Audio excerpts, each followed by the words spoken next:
Good morning. Good morning, good morning. I'm just getting my needle replaced in my bobbins wound. I'm running a little behind on this because I had an idea for a glow-in-the-dark shaker badge backing. So I'm just trying to get that cut. So I'm just going to change my needle.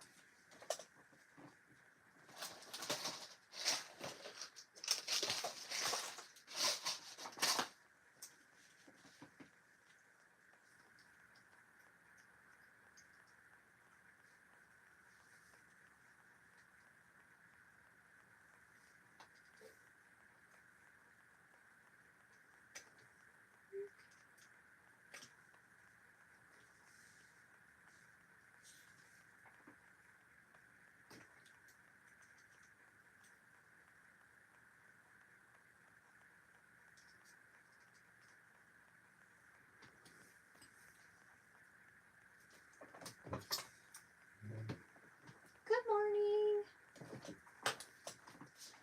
Another live sell on a Monday. Promise this one won't be 6 hours long.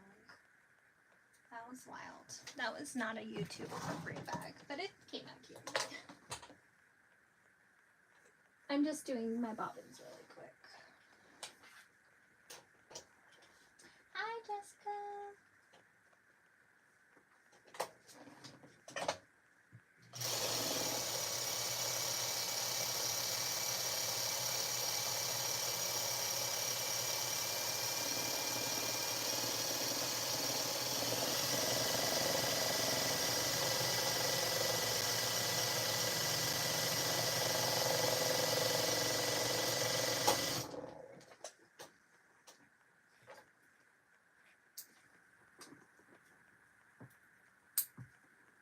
How's everyone's Monday?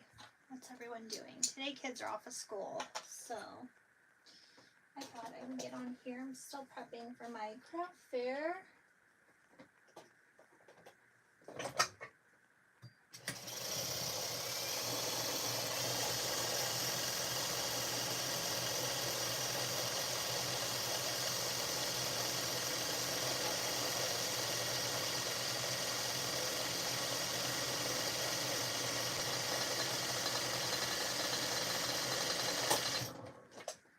Alright, no more crazy noise.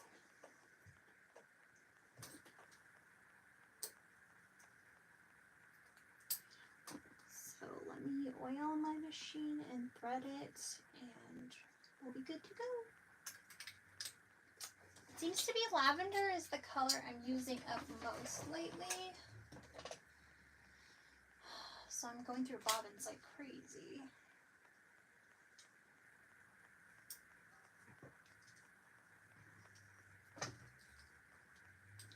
Lots of sewing today. Lots of sewing. Okay.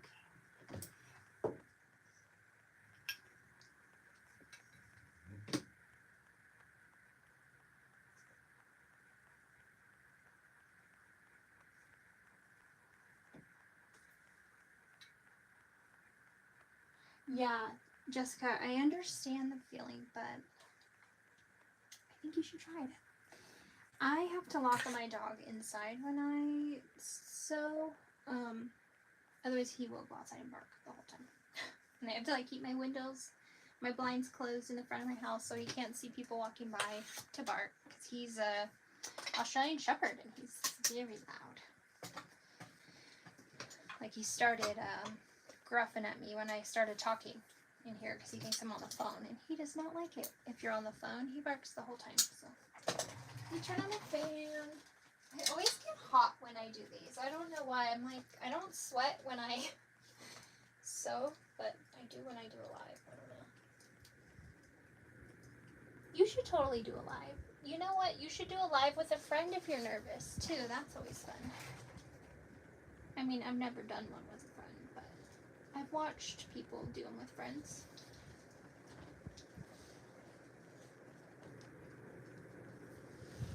I am prepping for the Art in the Park, December 7th and 8th in Boulder City, Nevada.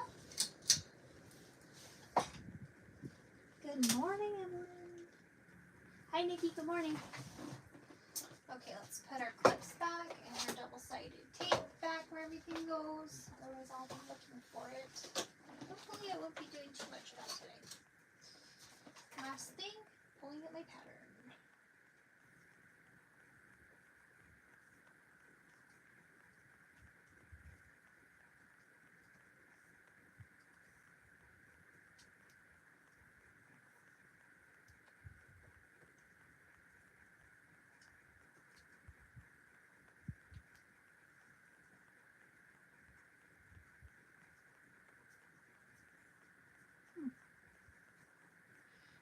Well, it's not gonna work, is it?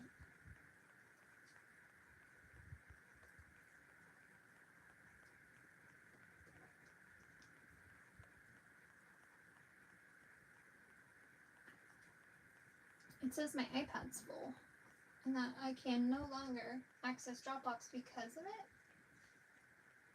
Oh goodness. What am I gonna do? Let me go print the pattern real quick. Sorry guys. This was not anticipated.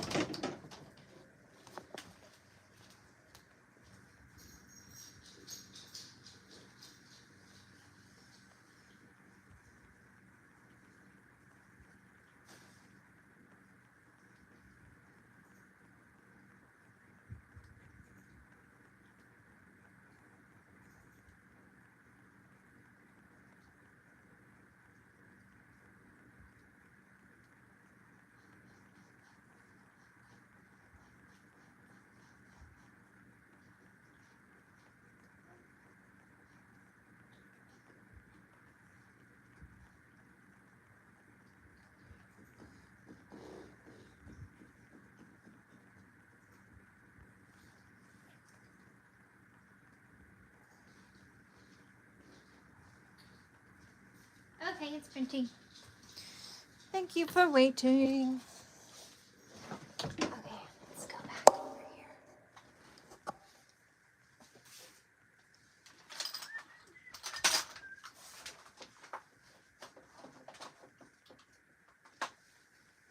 Okay, I'm gonna go over the pieces.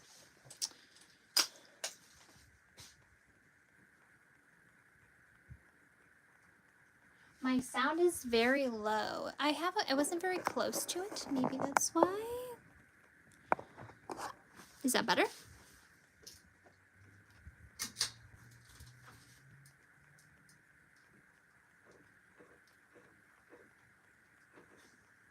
Oh, happy birthday to Jace, Melissa.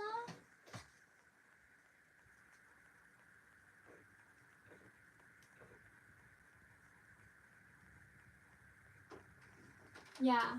Okay, cool, Jessica. We'll pick something to do here. We'll message each other. My pattern's printing. Let's go over the pieces. So, I have 2 exteriors.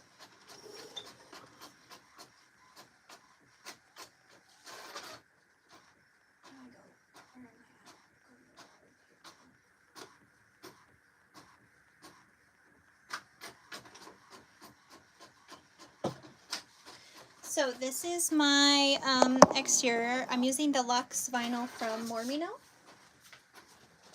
Here's my second panel, and I did embroidery on this one, and this is glow-in-the-dark thread. So it should glow. It does glow. I checked that out. Okay, I'm glad you can hear me. My printer's gonna go off for a minute.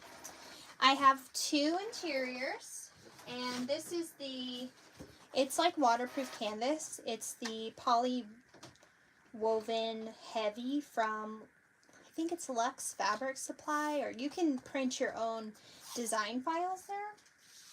So we got that. I have 2 foam for my interfacing. I'm gonna sew these into the seam allowance and make sure an inch is trimmed off the top here, because we're gonna end up folding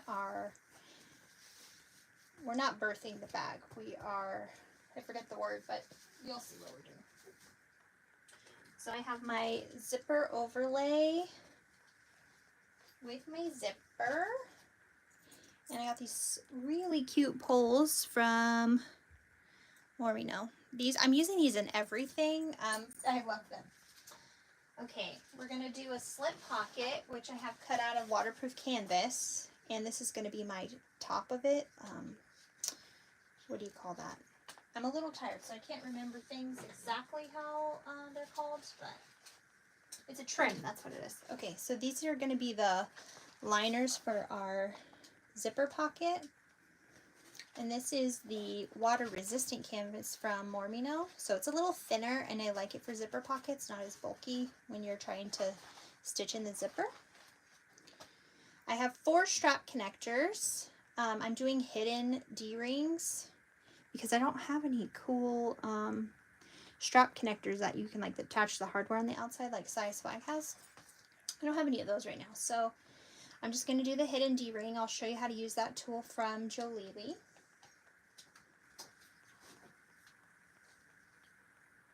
Okay, so for our straps, what I'm going to do is a double-sided strap. So I have 1-inch webbing here, and then I have a 2-inch wide piece of this black Luxe vinyl from Mormino, and we're just going to end up folding it in and putting it on top and top stitching. And I also cut my handles to be 27 inches long because I have big armpits or something. Something's going on there. So we need that. We got a fun woven label for our slip pocket. I got 4 D-rings. And unfortunately, I have no strap ends. I'm kind of bummed about that. No nickel strap ends, but I have 4 D-rings. I mean square rings, rectangle rings. 1 inch. I'm gonna do purse feet on this one because I wish I did it on my other one. I'm also gonna do a magnetic snap for the top just to kind of close it.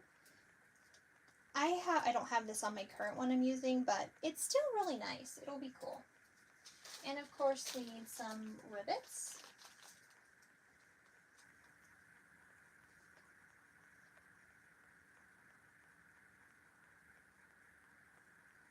Hey Kayla, sorry guys, I'm just catching up.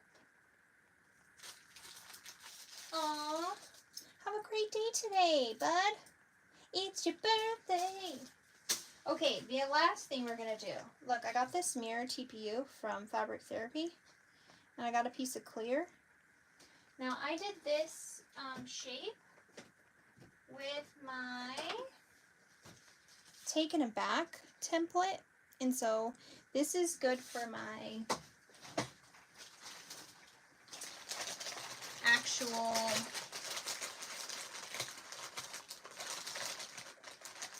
nameplate hardware. Let me get one. One thing I forgot to get. Oops. So this will end up being centered on here, and I know it's silver on silver, but this is the thing. I'm going to use these glow-in-the-dark bats, and I'm going to make this a shaker-ish thing to glow. I don't know. I was just like, you know what? I'm going to try it. I saw someone else do it. I don't remember who. Everyone seems to be taken off with the glitter and stuff, so I can't keep track of it all, but we're going to try that. That's what I was cutting out. All right, let's get the pattern. Oh, we need more paper. Rude girl.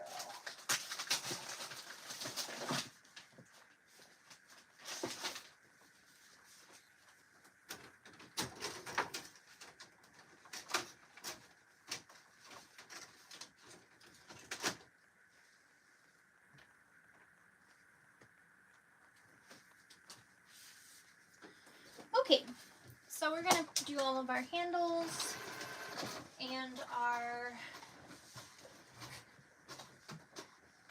collar duster. We're going to prep our handles and our D-rings, all that first.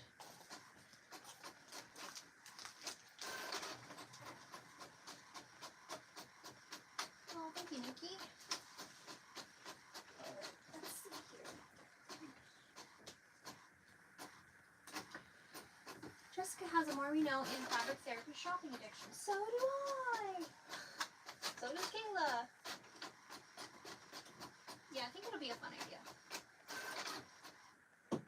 just want something on the other side of the bag to glow. Hopefully these little tiny rectangle rings will work.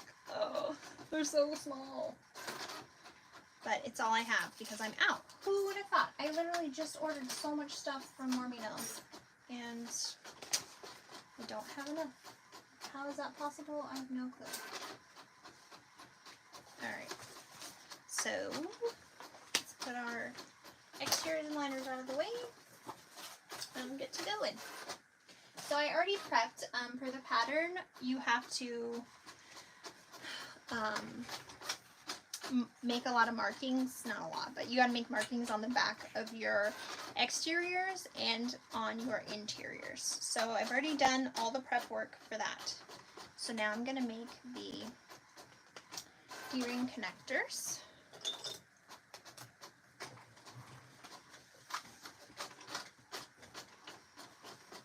I'm just looking for my pen. Here it is. I literally pulled it out because I'm like, don't look for your pen, just have your pen ready. Okay. So these are 2 inches wide, so I'm just going to mark this down the middle at 1 inch.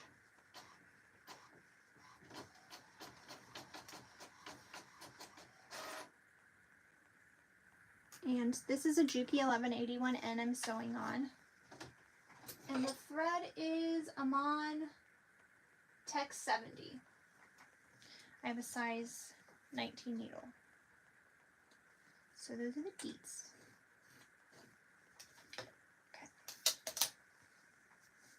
I'm going to take my double-sided tape and just run this down the long edges and fold these in to meet the center line. They can actually touch, you don't have to leave a little space. Because we are going to, it's going to have a raw edge, but you know, it'll be underneath the, here we go. It'll be folded in on itself, so you won't see it.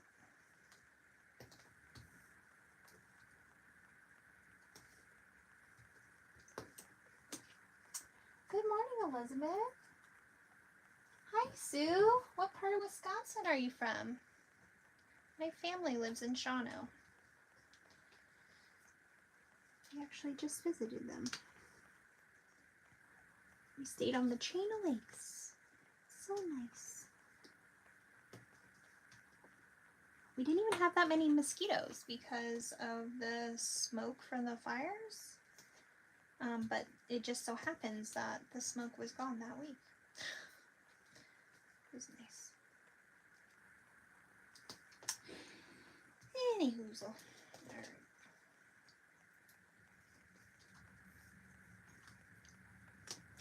I also did find some more magnets, so I'll list those probably tomorrow. I have to sew up a test bag today. I have to finish 3 test bags today.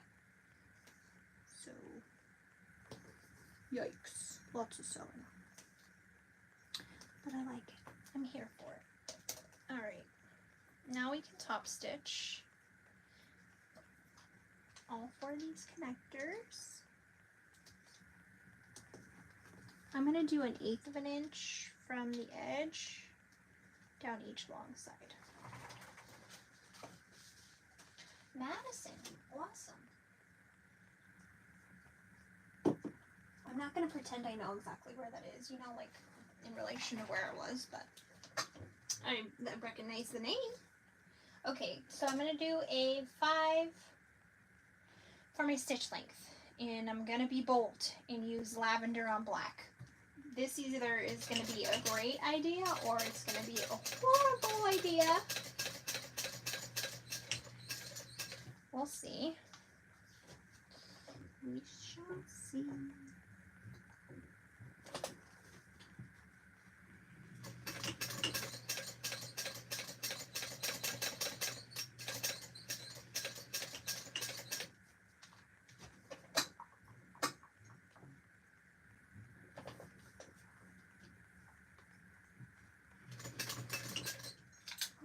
That's what it is. On this side, lay down.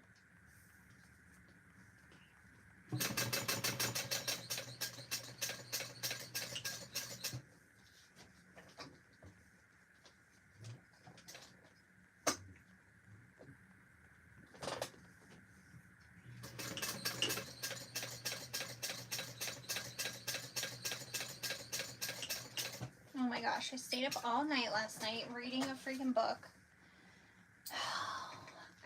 I've been reading the Witch Collector series, and I'm on book 2, and I got bored in the middle of book 2, and I was just like, dude, I don't want to DNF this.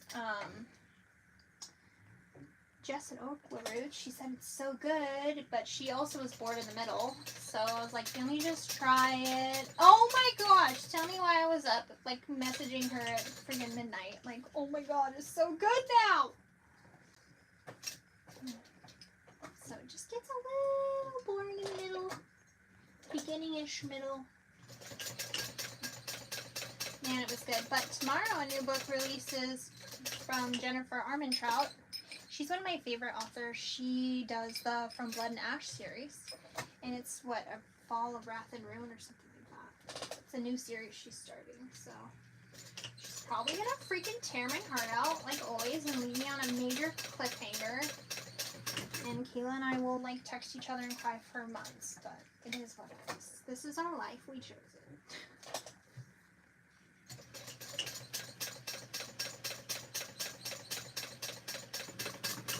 Okay. Strap connector.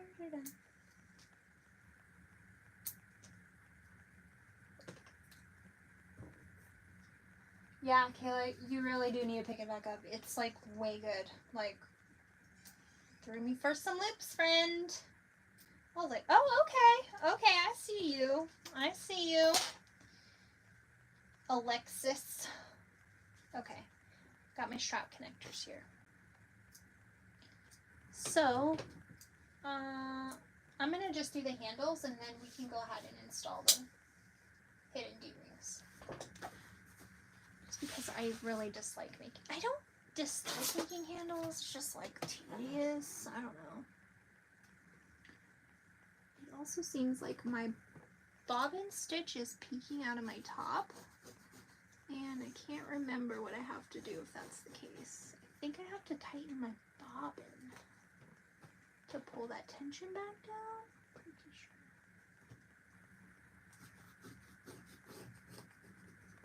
You know what would be a cool tool, Kayla? Like something that rolls along with my pen into it right at 1 inch. Wouldn't that be cool? You could just be like, ooh, doo doo doo doo doo doo.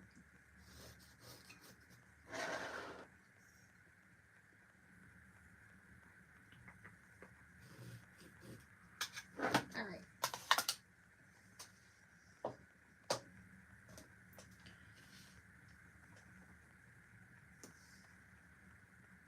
So we're gonna run our tape and fold it in.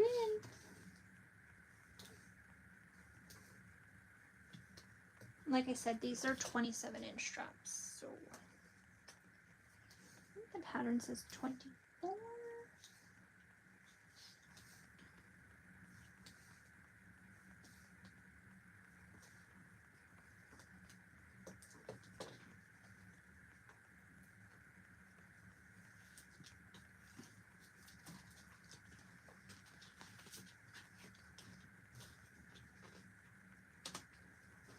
I think my next one of these, I'm gonna do the crossbody strap. Well, I guess I could do one now and just hook it to the, if I did like a triangle ring. There is literally glitter all over my machine area, my floor, and I already vacuumed, it's just everywhere. I'm living my best glitter life. Oh. Glitter on everything.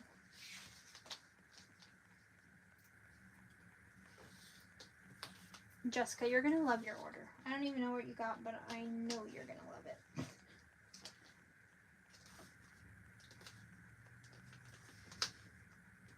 Okay, these long edges are touching each other because I'm gonna put the webbing on this back here, so.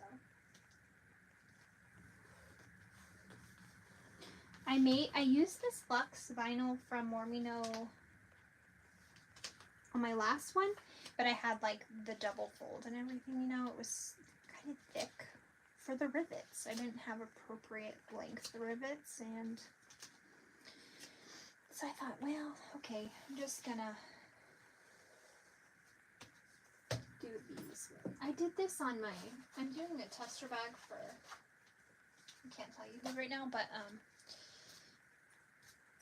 this is how I did the rivets, the same, or the straps, the same way. I really enjoy it. It's like just enough thickness, but the webbing makes it, like, because it's kind of slippery, so the webbing just makes it not as slippery. Can never have too much glitter. That's I believe that's it. Okay, I'm just putting 1/4 inch double stick tape down the middle of this to adhere my webbing. And then I was thinking, because I don't have any strap ends, and I'm really sad about that. Why don't I just, oh see, but then that end is going to be real thick. I could just fold it under like that. I think I could do it. Should we try it? This is either going to be a great idea or a horrible idea. But this machine hasn't failed me yet, you know? Okay. Let's kind of center that, and then we'll fold that over. Why not?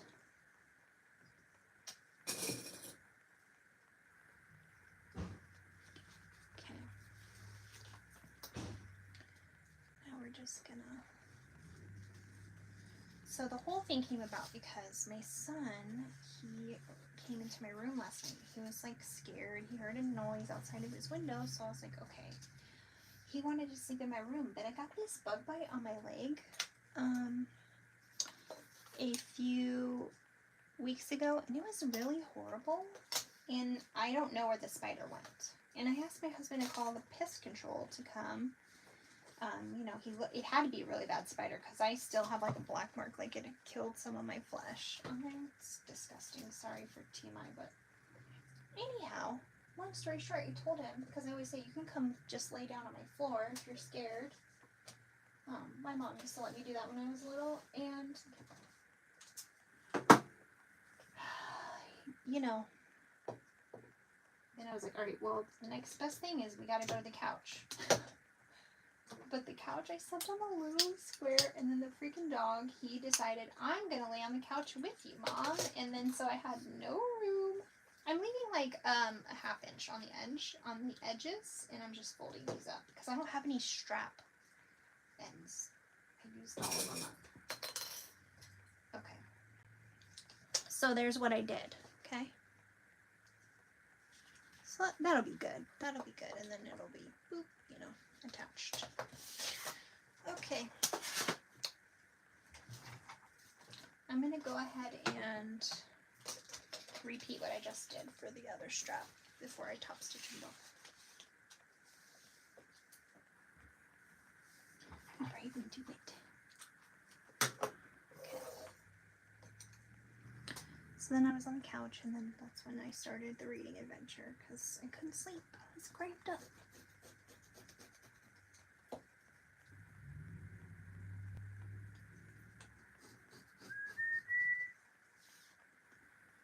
The vinyls that Marmina was coming out with this week, whoa, I tried the blueberry one for her. It was so good. Good morning, Max. You have a breakfast burrito in the fridge I made you, okay? I'm going to sew this live, but I'll be done in a few hours. Okay, love you.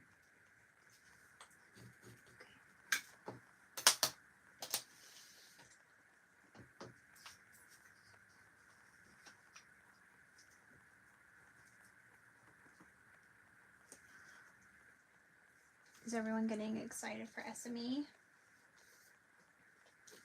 Is it next weekend or the weekend? Oh, I think it's the weekend after maybe. I wish I could go.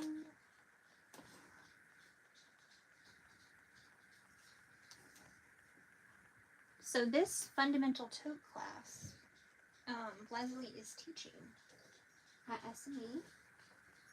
This is a nice pattern because you can just like build off of it, you know. It's like got the bones, bare bones. It shows you techniques that are used in almost every pattern. So today we're gonna add purse feet. That's not in the pattern, it's just something I wanted.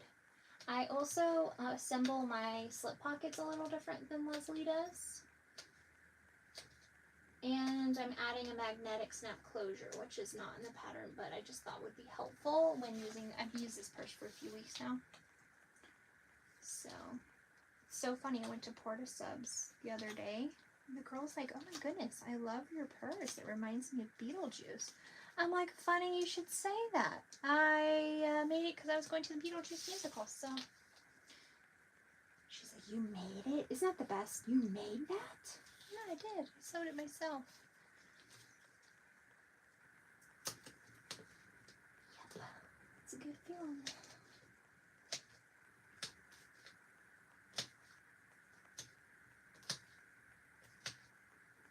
Do we know any other like sales or anything happening this week in the fabric or hardware world? I'm just trying to keep the lookout, but man, Facebook is not the same as it used to be. You don't really get notifications all that much, and it only keeps showing you more stuff of what you interact with, so sometimes I miss the deets.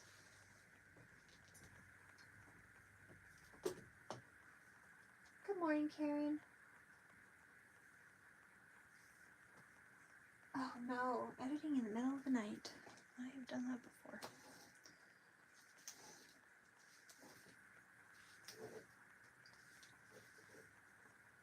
Kina's not ready. Who's ever really ready? Well, I don't personally know that feeling. I'm always just a little bit behind. Just a little bit. I'm just going to blame it on my creative brain. Alright. Do about a 1/2 inch.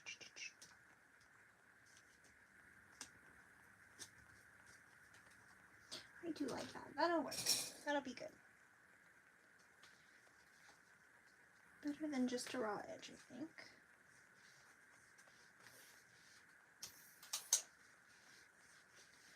So I had this webbing made overseas, and I was totally not sure if it was going to be okay. Like, I'm like, oh, is this too extra? I use this stuff all freaking time. All the time. I just ordered hot pink and like a neon purple too. It's pretty good webbing as well. It's not junk. I thought it's not as nice as what I thought it would be, but it's not bad, you know? Not too expensive either.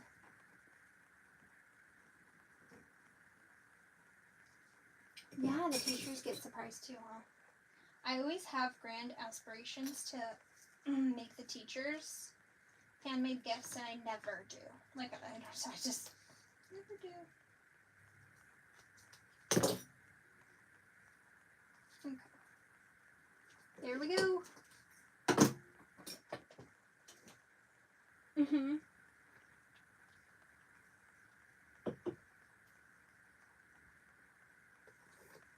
Oh my gosh, it does. So Sew Stay is this. I'm gonna go down and up the sides too, but let me tighten my bobbin.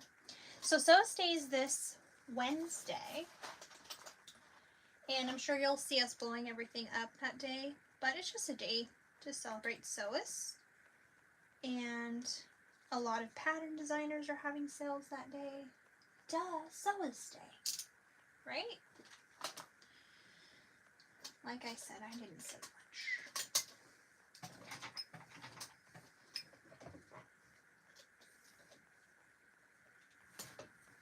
Are we good? We're good. Let's go.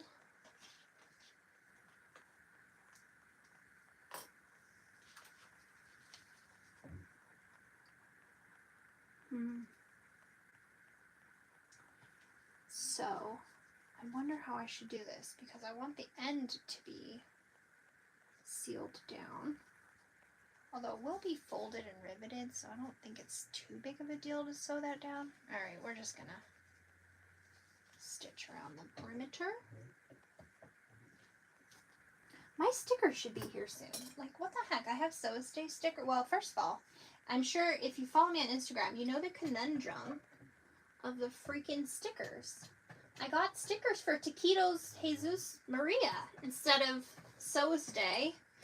So I had to like reach out to them and be like, hey, I got your stickers. Did you get mine? They didn't get mine. So then I had to reach out to Sticker app and be like, hey boo. I love these stickers that were sent, but this is not, So I didn't backstitch because I'm going to pull that tail to the back. Alright, here we go. Let's rock and roll.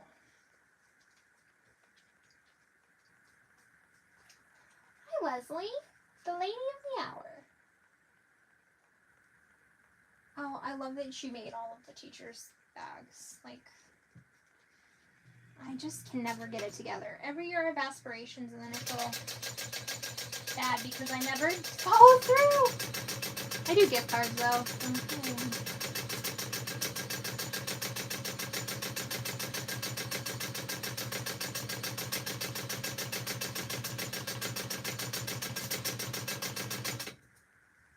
Okay, coming up on this other end, I just gotta kind of.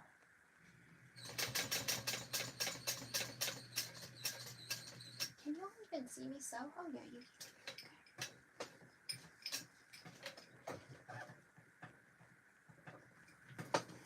All right. Boop.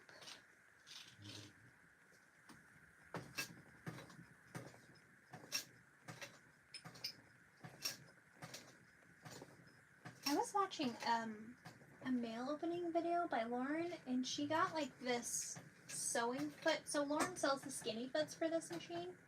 Skinny foots, skinny feet, skinny foot. Anyways, that's a brain stop.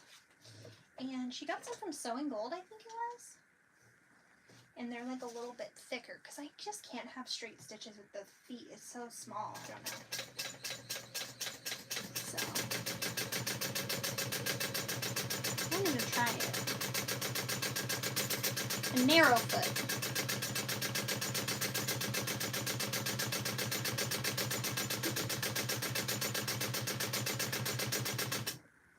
Okay, we're coming up to the bottom. I'm just going to pull this thread through.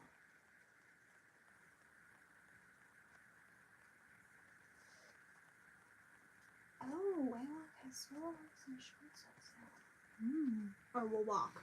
How the heck do we say that? Way whack? We'll walk? I think it's a walk. Okay. Let's see how this looks. I don't have any strap ends, Leslie, so we're winging it here. I wish I would have used them on my first one, but I think this is just lovely. We picked well. I love it when a plan comes together.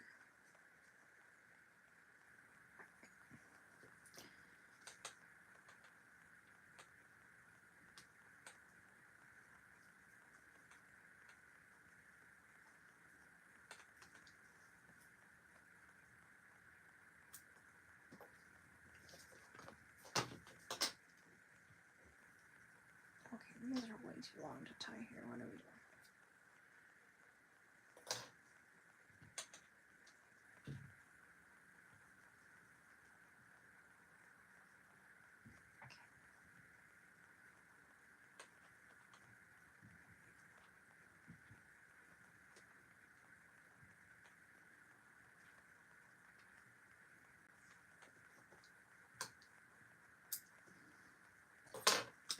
There we go.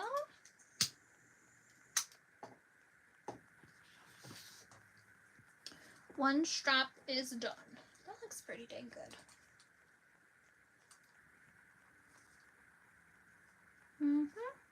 That'll do. Next.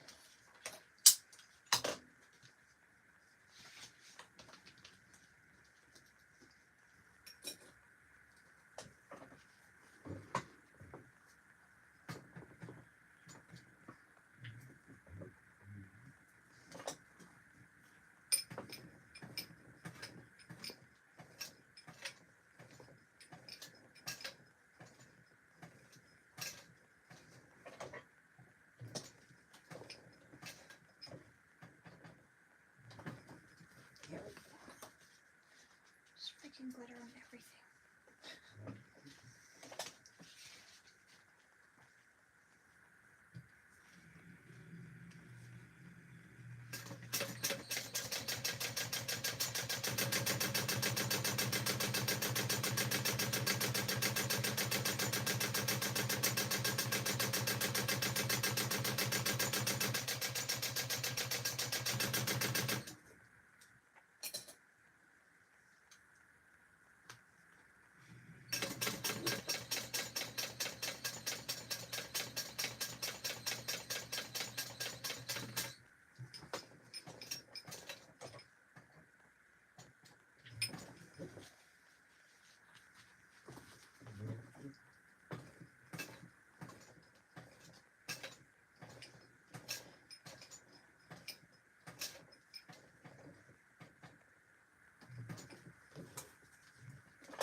into our beginning hole.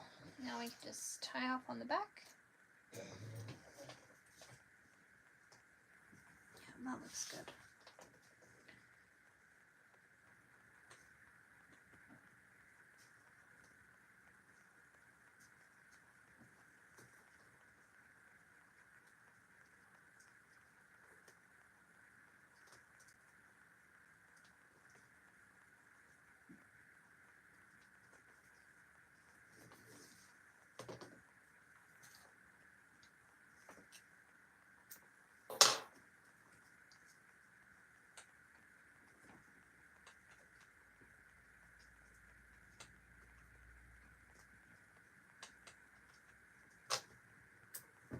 Okay. Two straps. Done. Those look nice. Happy I did that. A little thinner than a double layer of, or a quadruple layer of the box vinyl. So now you're going to get your exterior.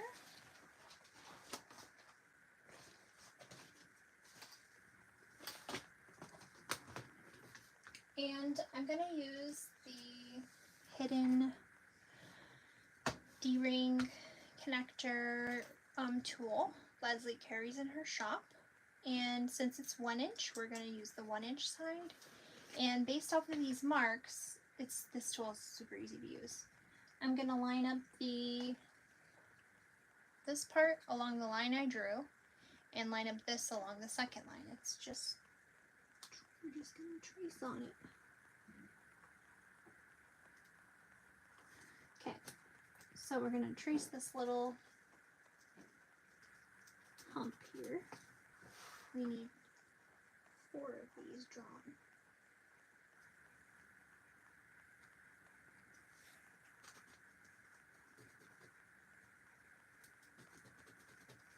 Okay, and also do that on your other exterior.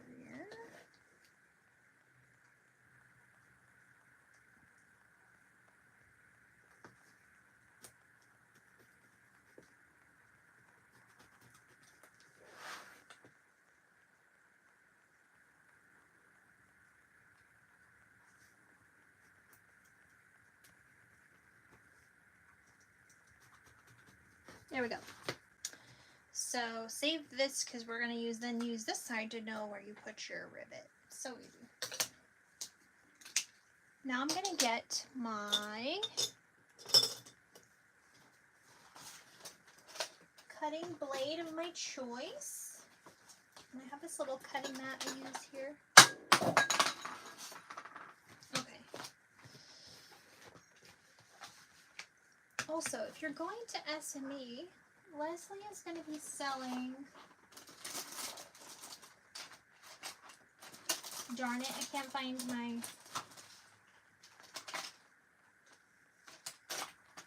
well, she's going to have really cool pens and X-Acto knives. I don't know where mine is. I was using it a lot, so it's probably somewhere I used it last, but she's going to have these really cool pens too. With the glitter. Look at that. Isn't that fun? So those will be at SME if you're going to be over there. Alright, we're going to cut just this.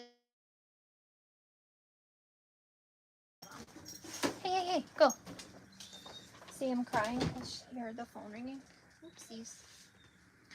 Okay, so you want to be careful to just cut this little hill.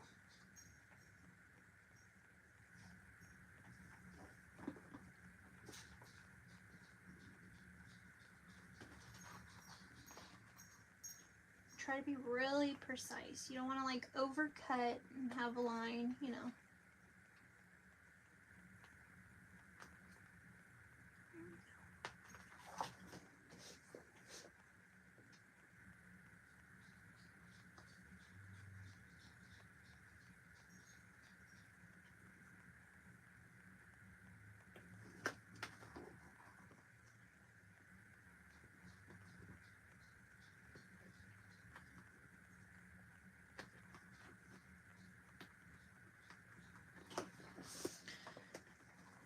those are done.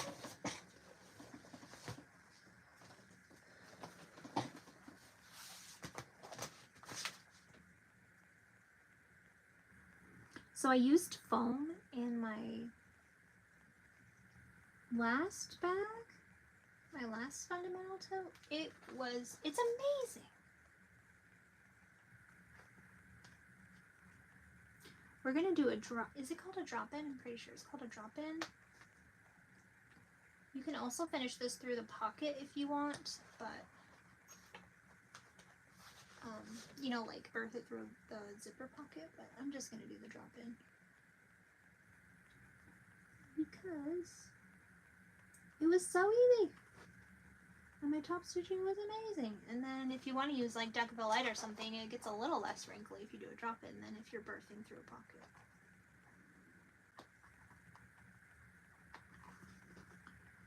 Alright, now that part's done.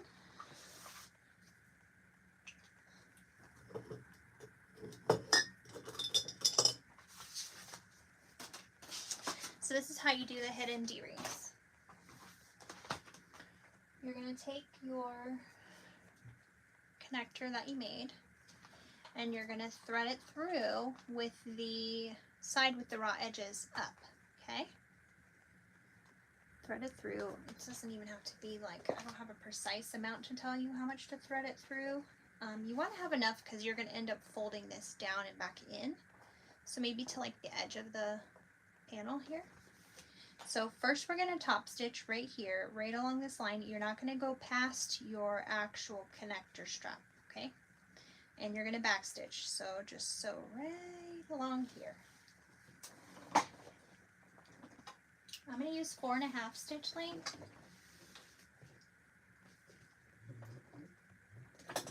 And it's basically an 1/8 inch seam allowance. I'm just sewing like right along the edge that we cut.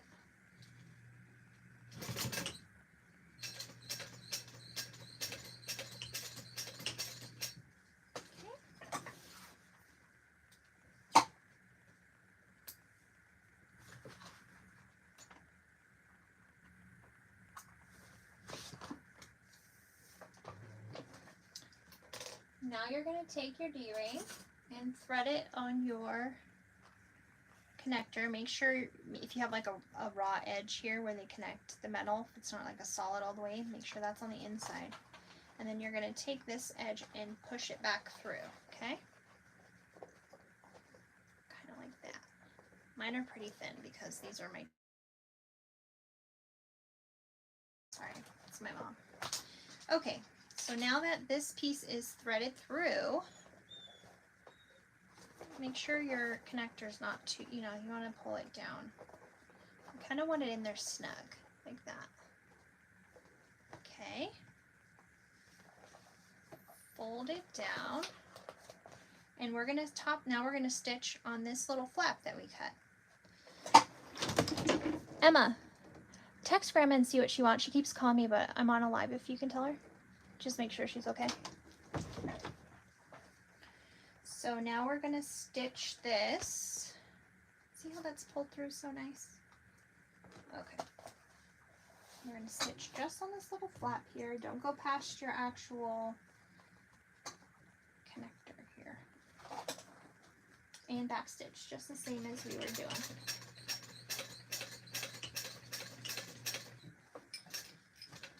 Okay.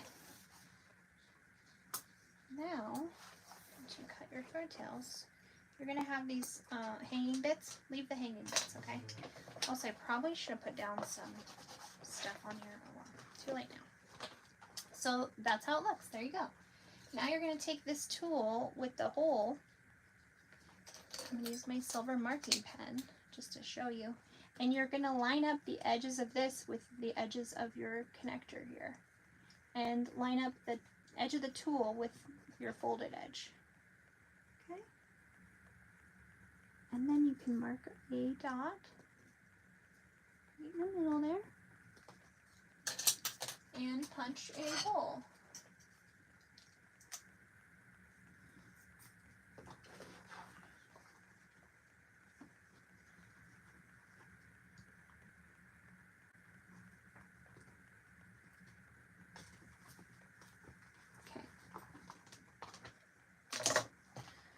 you're going to get your rivet.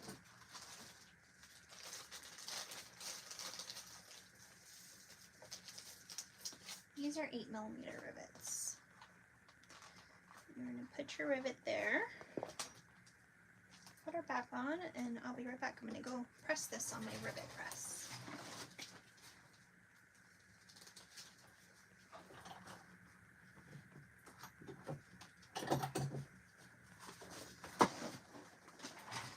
And there you have it. That's how you do those hidden D-rings. Pretty simple, but very elegant. So now we're going to repeat that 3 more times.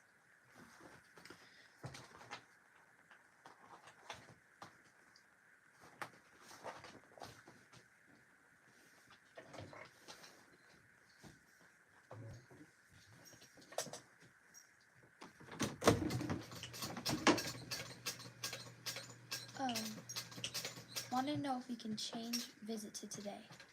No, I can't.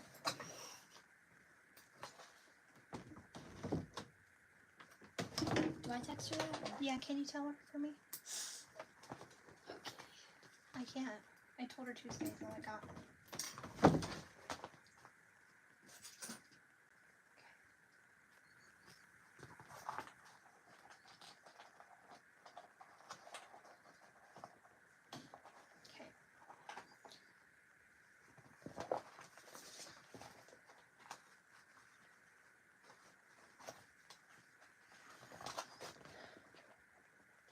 Check how much I got out here.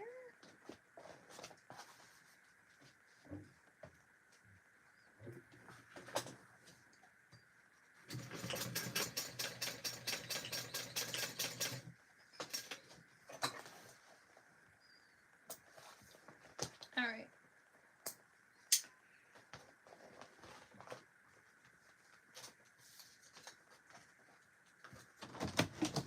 She said, okay, sad face. That's what it is. No more interruptions, please. Thanks. Okay.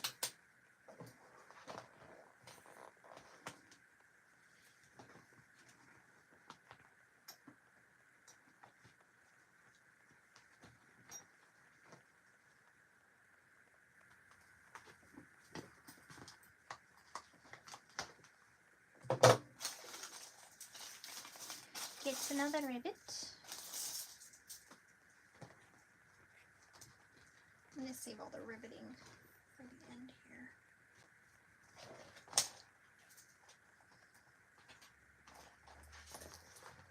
But don't those look nice? Perfect. All right.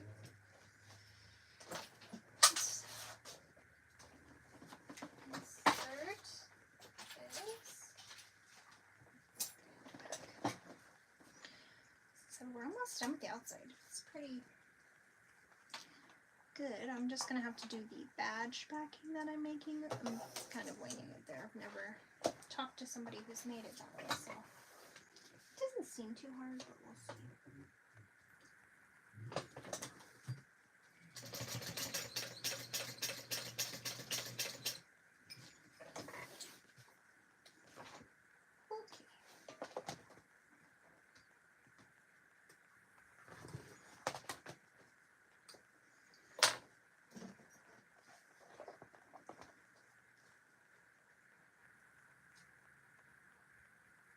Oh my gosh, you guys. I was on Top Chat, not Live Chat. I'm so sorry. I was like, oh, no one's commenting. This is weird.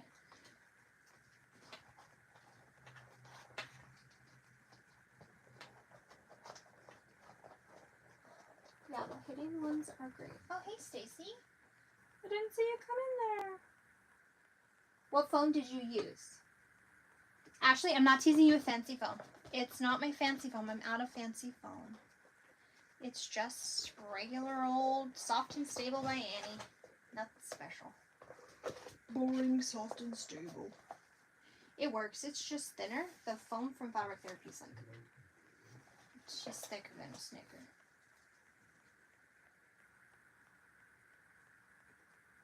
Oh, so cool.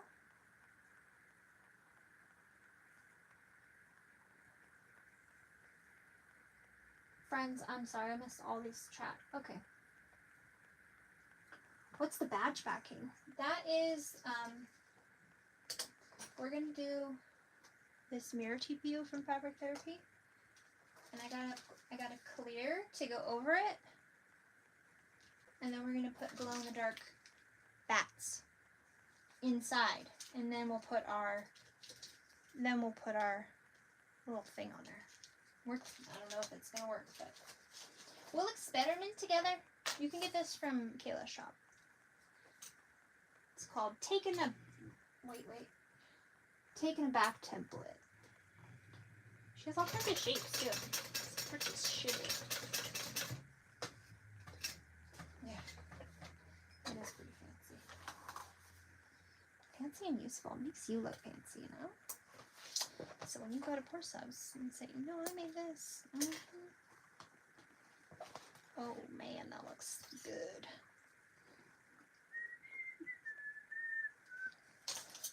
Okay.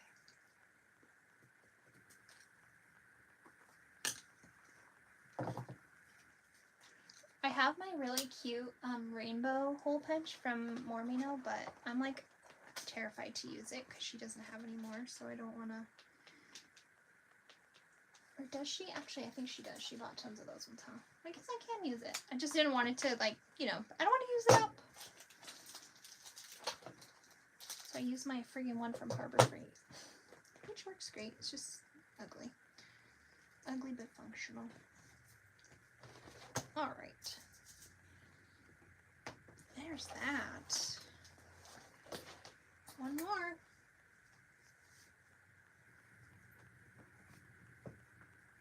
Hello, Shelly.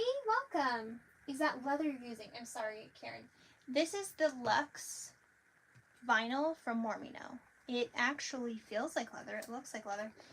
It smells, you know, it smells good. I just like the smell of vinyl.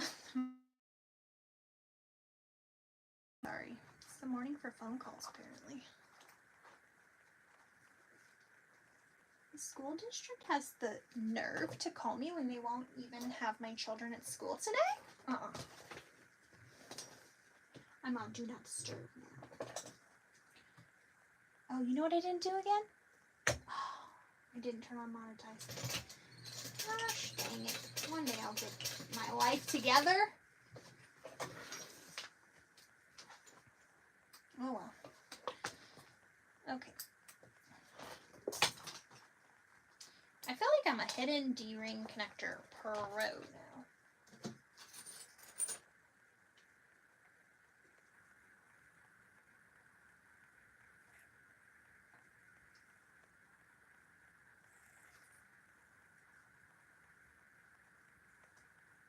You were gonna order and got distracted.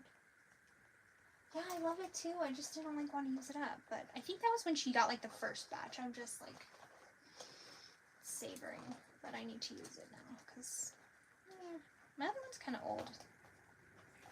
It was cheap. It's only like friggin' $15. Okay. Whoa. You're backwards here.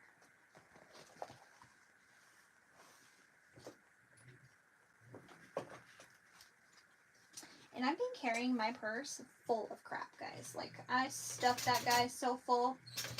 And these hidden D-rings are not going anywhere.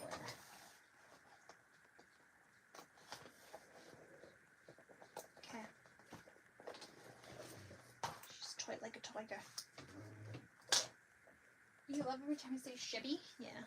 I don't even know why I say that. Some movie I used to watch, I'm sure. Remember when we used to have to watch the same DVDs over and over? It's like whatever you owned. Or if you were lucky, they would put like a cool movie on regular cable. Only on like Saturday nights or Friday nights. What a life we lived. If only our kids knew that you cannot watch stuff whenever you feel like it.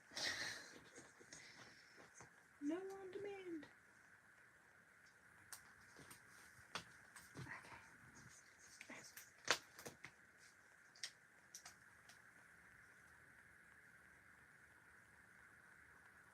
Okay, let me see if I can put on my Do Not Disturb. Thanks for doing that. I usually do, so.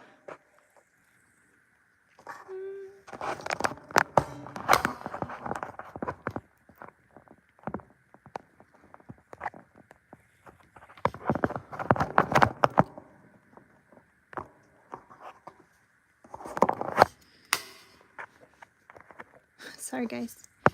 Okay, do not disturb is on. No more calls. Okay, let me put you back where you can see friends. There. Thanks for telling me, Elizabeth. I'm still a YouTuber. Okay. Alright, I'm going to go punch these, or not punch, I'm going to set these 3 rivets before I forget, because wouldn't that be funny? Not going to be much use if they're not set. Okay.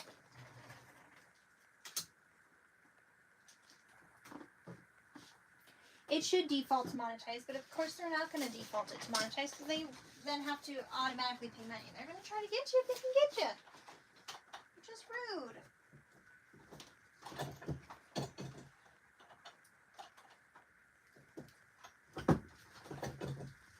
Okay.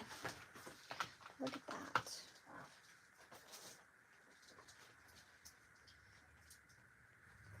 Yeah. We used to have one of those big wooden box TVs on the floor. There. So that looks so nice, doesn't it? So let's do the badge backing on this now, and then we can baste the foam on.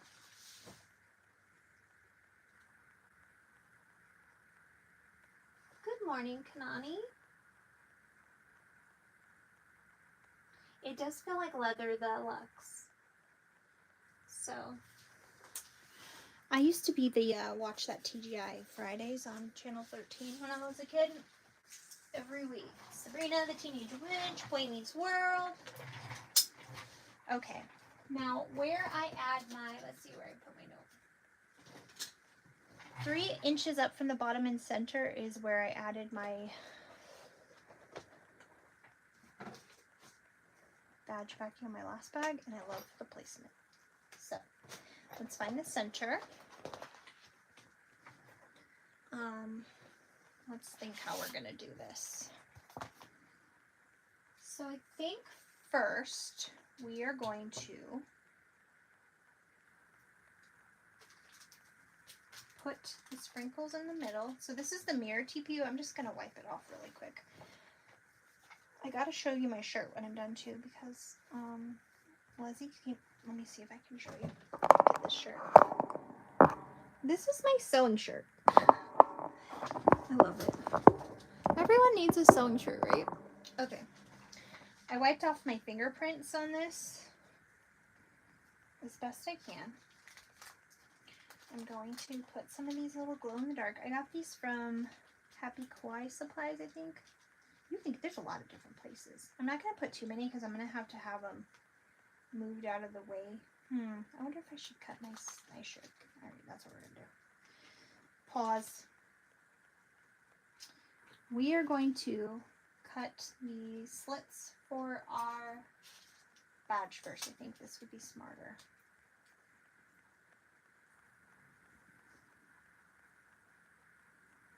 Would it be smarter? Because this needs to go all the way through all the layers. Yeah, I'm going to cut the holes first. Okay. I know how to change the channel.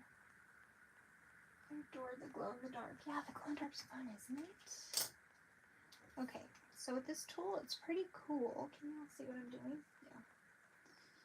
I'm just gonna line it up. It's kind of hard on TPU. It's kind of sticky, but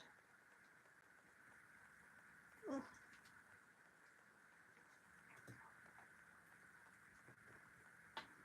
Trying to center it here.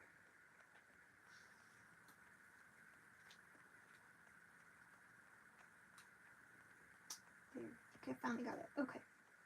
So I know on my thing, the prongs go in this second hole in from both. And so 3, 3, 4, 4, 5, 5. So right here is where I need to This is my center mark. So I'm going to line up my center mark with this. And then just do a light line. The good thing with regular pen is you can just use rubbing alcohol to get it off. So I'm just marking with a pen on this clear TPO. And then I'll line up the centers and mark where I need to cut my line. Okay.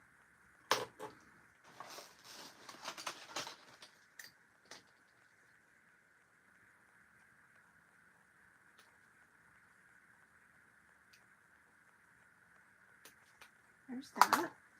I'm gonna get my little alcohol. I use these little sterile alcohol prep pads on needles, but it also works to take pen off TPU.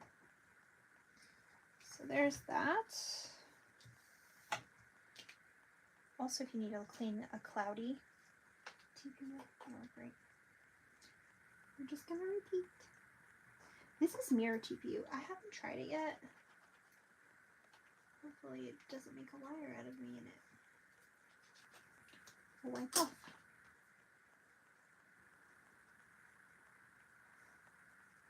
I was just talking to Kayla about this yesterday, about like how I make bags take too long because I'm extra. Oh, so funny.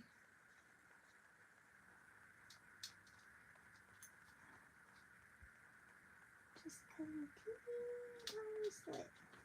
Take your time when you do this, because if you cut it too big, then you're going to have a little loose goose badge. Also, I will say, buying these metal bag tags, great investment. I use them all the time. Look at that. Mirror TPU wipes off too. Oh, y'all. Alright, we're just going to get the prints off again. Okay, so I don't want to use double stick tape because then you can see the double stick tape, and I dislike that very much. So let's put these little buggers back in here.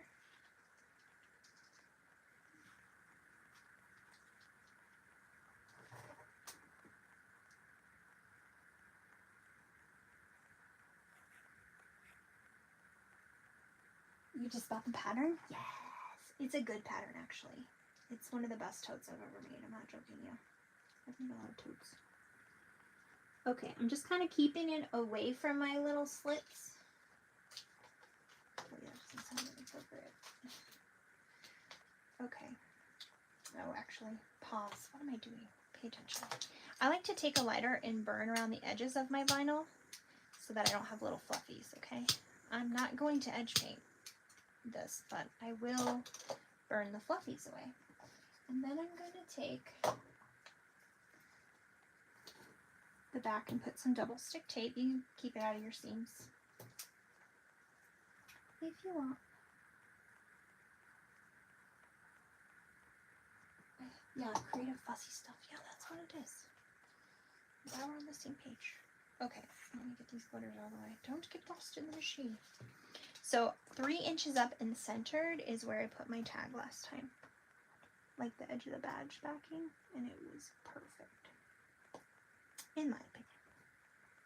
I can't remember, I haven't read through the newest, like the actual release Leslie put out to the public. I had a tester draft I was going through, so I don't remember if she put it in there or not. I think she probably did. Okay, so now we're going to center this for, let's see, the half and the half.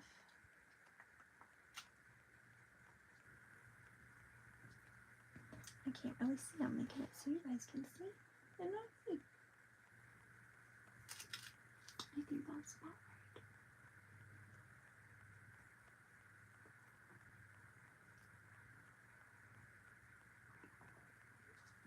right. Right there.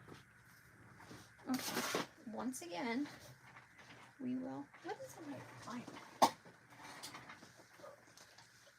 My trusty water. Got a little something on here. I don't know.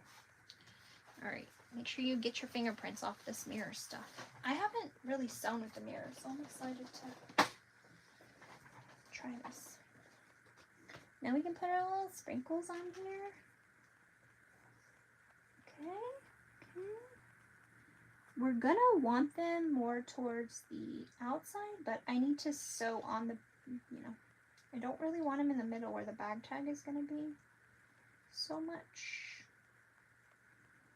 I don't want them towards the edges too much either. I think I'm going to put on my zipper foot to sew around the edge of this so that I don't have to worry about trying to walk over these little things. Oh, see? Perfect. And because it's mirror TPU, it's kind of sticking to the TPU. I love when a plan comes together. Did you guys get a little screwdriver from Ormino? The little rainbow glitter ones? I like this way better than my other screwdriver.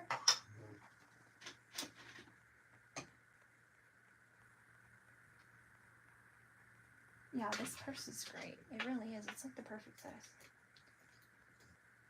My mom's like, I like it, but I want a slip pocket. I was like, check. I like it, but I want a zipper pocket. Check. She goes, well, it needs a magnetic snap to keep my stuff safe. You can add that. Easy. We're going to do it today. Okay. Here we go. We're going to pull this guy in the inside.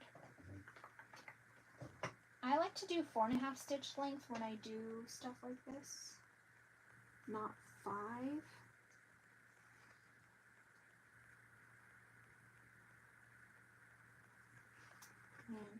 Okay, here we go. I'm nervous. This is going to be, you're going to have to be real spot on with this. Okay, I'm not back stitching. It's already on 4.5. I'm just gonna hand crank it. Oh, stay there.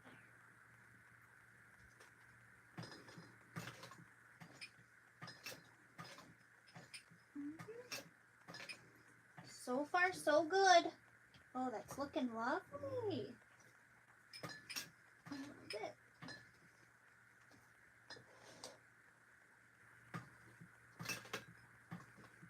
Okay, so I use my knee lift. If you don't have a knee lift, you need to get a knee lift, okay? Try to train yourself to use it because it actually is so handy. And I always lift up my foot and I try to see like, okay, yeah, that looks like it's hit the right spot there. And so my TPU, the clear stuff, it shifted just a smidge. But I can still get my scissors, like maybe I'll get my embroidery scissors, the little duckbill ones, and just trim around the corner where it kind of went off track there a little bit. I could be brave and try to use my actual pedal. Should I do it? Oh, I don't know. I'm like nervous. Here we go.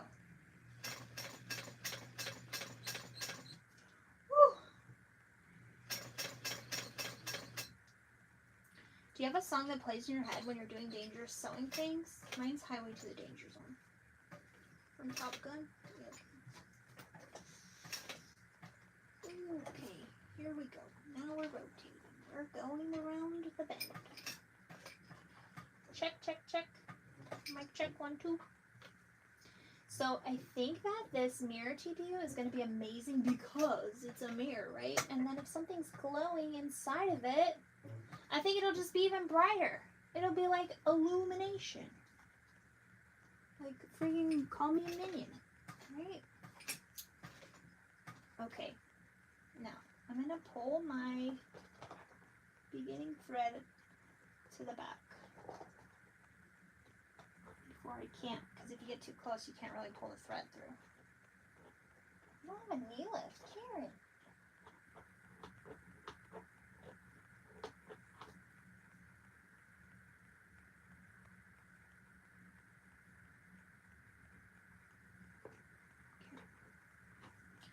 If you can find one for your machine, it's really nice for top stitching.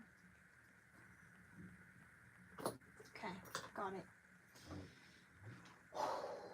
Oh, see, now I shifted all my glitters. Before I put all these down, let's go ahead and try to distribute these along the seams here that I've sewn already. The polymer clay sprinkles move around easier with TPU. So like regular glitter, it doesn't move as freely. It kind of sticks to the TPU. So just be mindful of that.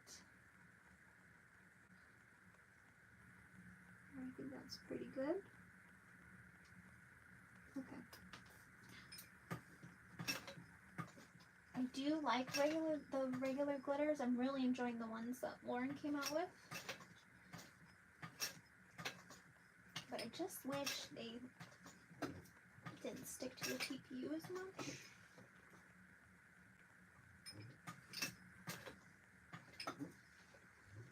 There we go.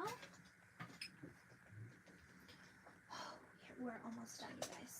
Wow, I'm nervous. Here we go. Pull this and stretch it a little over here. Okay.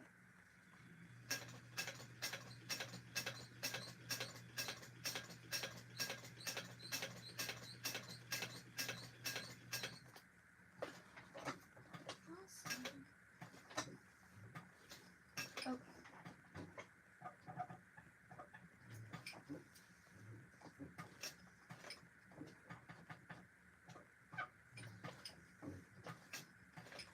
And last stitch. 4.5 just fits right into the beginning hole every time. It's nice. Okay. Hopefully those don't move too much, but you can see that looks pretty cool, huh? Oh, it does move a little. There's holes in there so we can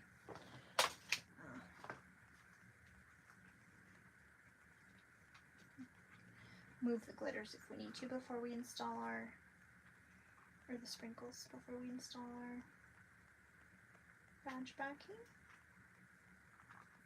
We're gonna have to cut through anyways to come through this exterior panel, so it'll be good.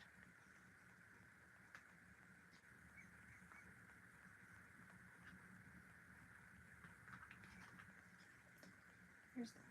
It's cut. Alright, let's hustle it, lady. I'm taking too long. Here we go. So get your cutting apparatus. Oh, look at all you guys. You're just having a heyday over here. Okay, so the thing is my holes don't line up. Not exactly. But that's okay. They're pretty close. I'm just trying to get these out of the way of the actual the badge. The nameplate thing. Okay. Go ahead and cut your holes.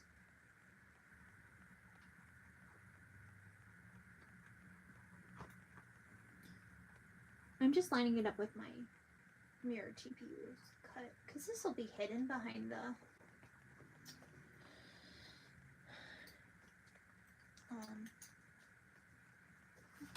actual hardware.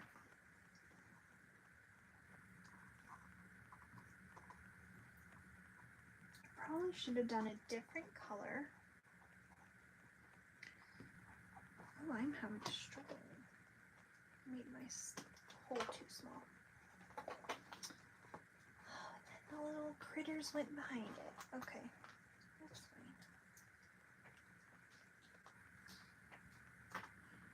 So these scissors are not sharp on the edge, so I can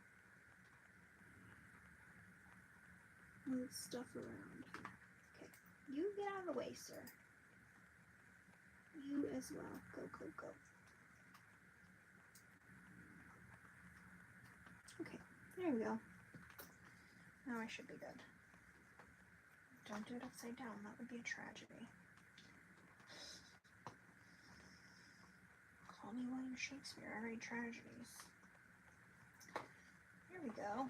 We've got that son of a bitch right back there. Well, guess what? You're going to live a life behind metal. Have a great day, sir. Have the best of day. Have the day you deserve. Oh, that's pretty cool. Alright. I wish I could get all of these guys out from under here. There's like so many right here. Yeah, it's like too many. I don't want it to like pop up, you know. So we're gonna have to. This is a little tricky, a little finicky, but I think it'll look really cool when we're done. gotta get everybody on the same page. Get in there. Go. It's like herding cats. I'm herding bats. I'm not herding cats. I'm herding bats. Oh, there's son of a... Half of sewing is cursing, I think.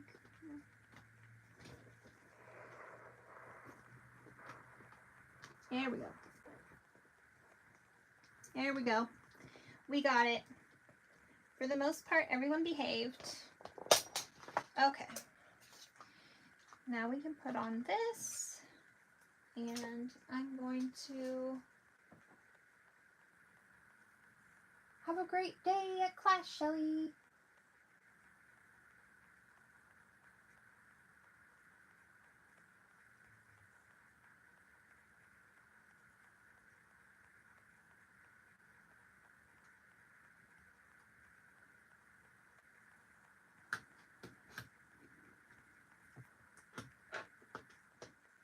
Okay, there we go. The fussiest part of this bag is done, and it was a self-imposed fussy, okay? Because I'm extra. I'm going to put a piece of tape on the back of this just for the prongs not to come through. Okay, that's done. Let's finish our interiors. Look how cool that looks. And then that'll glow. That actually turned out pretty cool. I'm going to trim just this little corner here. So my clear went over just a smidge. I'm not trimming the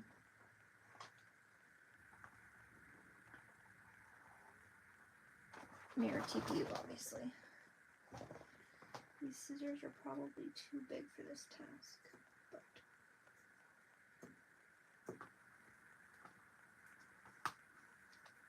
where are my tiny scissors? They're missing in action. Okay.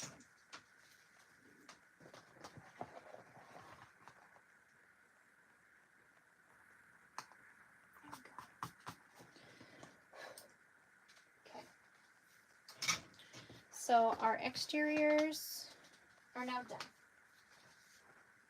The only other thing we'll do is we're going to have to fold this down, but we're not going to do that to this first line.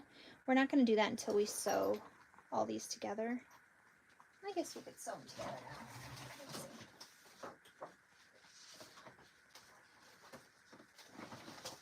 What? Shift Okay, we did the straps, we did our handles. Okay, she went to the interior. I think I'm just going to sew the exterior together all the way. Alright, it's a 3/8" seam allowance. So first thing we're going to do is base on our foam. So what I'm going to do is make sure that your foam, oh, you know what? I used the lining piece.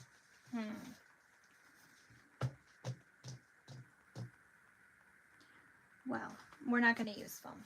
I wanted to use foam, but unfortunately, well, I guess it's still, so you want your foam to stay down out of the top 1 inch, so that you don't sew over foam on your top stitching right here. And what I'm going to do is, it's totally going to be out of the seams. It'll just kind of be floating in there. Let's think about this. I wish I had the sticky foam. I don't. It's not wide enough. What should I do? I don't know.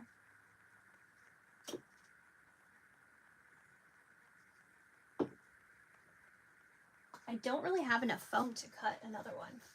So we're just gonna use no foam.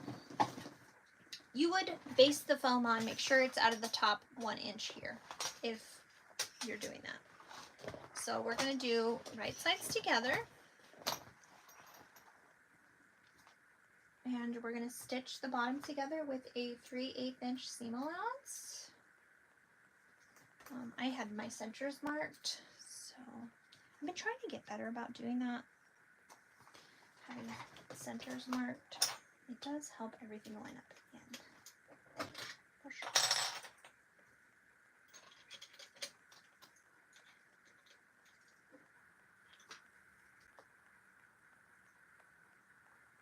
Yeah, if I do basing spray though, it can make the bag get wrinkly because it, you know.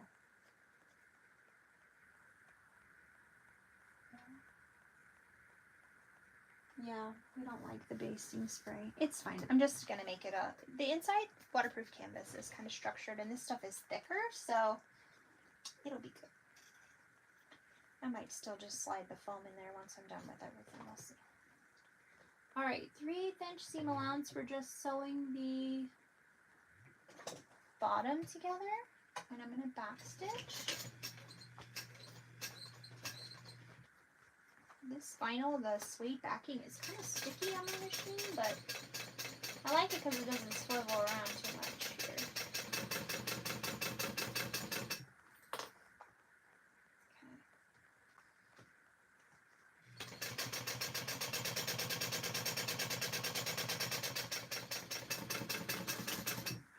Now you're going to open your seams and do a top stitch. I forgot to do this step in my tester, and I was a little bummed about it, so I'm going to forget that again. I'm going to use some double stick tape to hold down my vinyl, to like hold it open, I mean.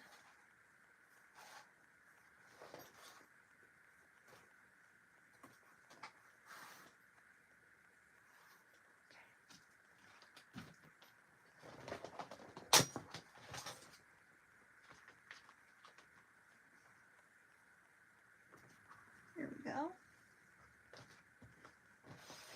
Let's do the other side. Just move my tools here. There we go.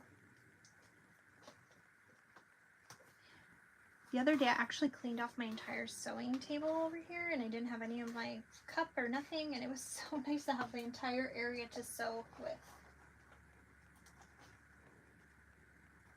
Yeah, I think it'll be fine without any interfacing. I like it. I like a stiffer bag, but it's a tote, you know. Sorry, our garbage man is coming around. So there we go. I pressed those open. Now we're gonna top stitch down the side of each seam. So I'm gonna switch to 5, my top stitch length.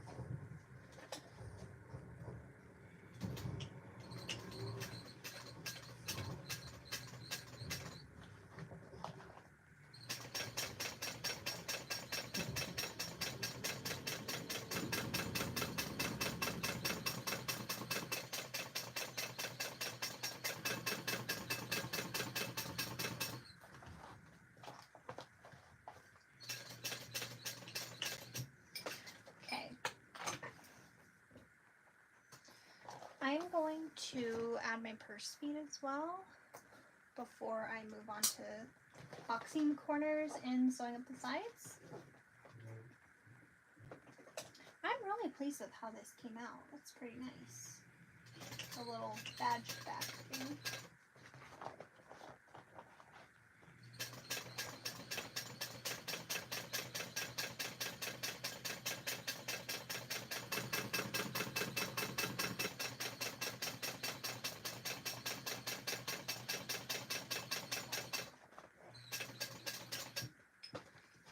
All right.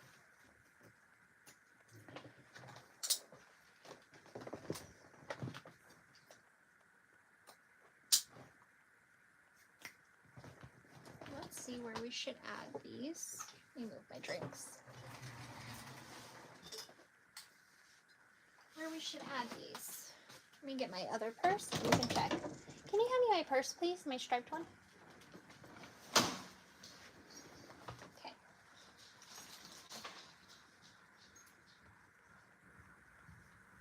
Oh, we could do double-sided tape. That's smart, Ashley. Okay, so you can see on this bag right here, I forgot to do the stitching, but let's see where we want to put our purse feet. Let's say it can go maybe 1 1/4 by 1 1/4 by 1 1/4 from each. So if it's 1 1/4 plus 3/8 of an inch, so that is 3 plus 2, 5/8. So 1 5/8 from the edge and 1 1/4 from the middle seam. Right? Yeah. Okay. My brain doesn't like the math. So 1 5/8. Let's get a bigger roller. 1 5/8 by 1 1/4 from the middle seam. Right here is where we want our purse foot. So 1 5/8 by 1 1/4. 2.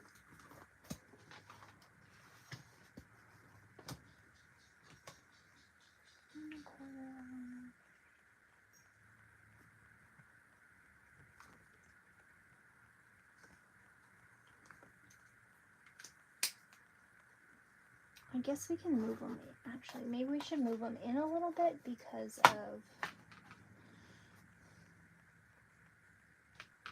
We don't want the bottom to sit on them. You know what I mean? Like, we don't want the bottom to sit, so maybe we should move them more, like, right here. Now that I think about it. What is that? I want 4. Maybe, like, 3 3/8. Yeah, let's do that. Just, we're winging it right now, guys.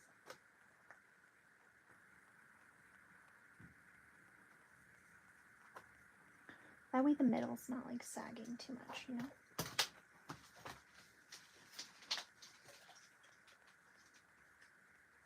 Oh, bye, Leslie. Oh, thanks about this. The stripes is so good, isn't it? I love that one. That one gets a lot of compliments. Okay. 3 3/8 by 1 1/4. Just to help support that middle, because I can't really do a middle one because of the seam.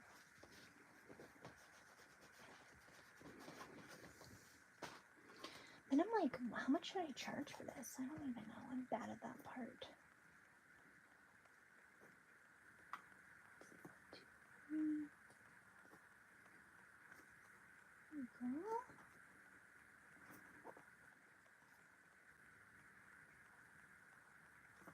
There we go. There we go. Okay. Now we have our marks. So 3 3/8 in, 1 1/4 from the seam. Get your purse feet. These are not my favorite purse feet. I love the screw-in purse feet all the way. But I don't have any more in nickel. Nickel, I used to be like such a rainbow gal, right? Rainbow everything. I have become a nickel person. I don't know. So now I'm like always running out of nickel hardware and I have so much rainbow. I'm just like, oh, maybe I can make rainbow match. I'm like, nah, I'd really like nickel better. Okay. So I just used the little washer. Oh, I could do a middle one with prongs. You're right. And I guess I should do that. I'm going to put some Therafuse on the back of this.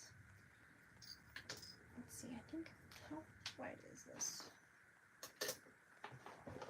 Besties. I will do the middle because it comes with 5. You might as well, right?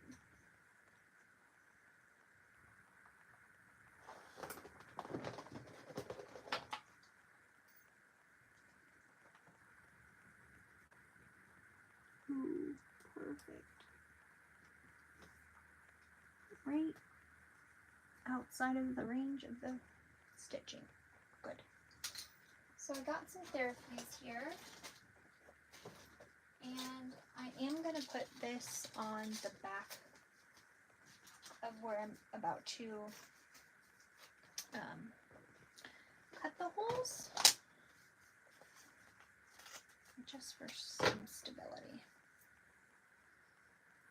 I could go get some therapies and put it on this, but oh, that part is not good. I don't know what happened there. This is the like first beta version of therapy she ever had, and it had a clear backing. And it's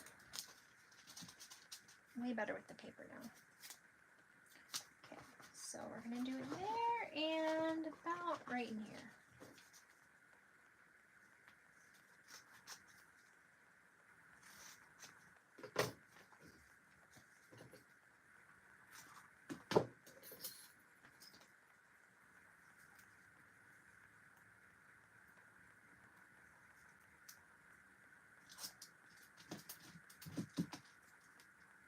Plus the clear backing, it like sticks to you. It's funny. You're gonna hinge me.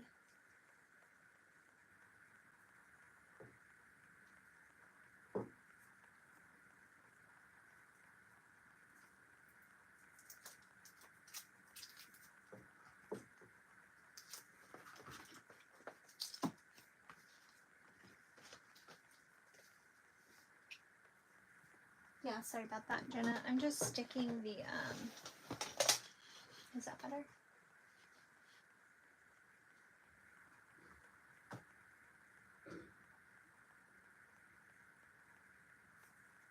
That's better. So I'm just measuring in 3 3/8 about, and it was 1 1/4 from the main seam. This is just therapies. I'm just cutting little squares where I'm going to end up cutting the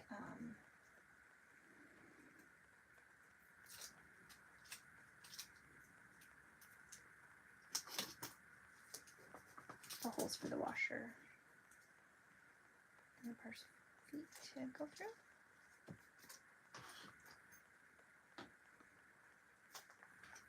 Okay, here we go. So now we can go ahead and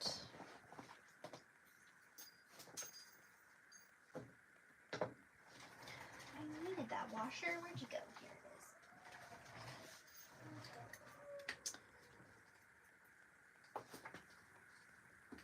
Okay, I'm just gonna, you don't want to go too far. These things are dangerous too. This is like the Tula Pink seam ripper. It is so good for this though.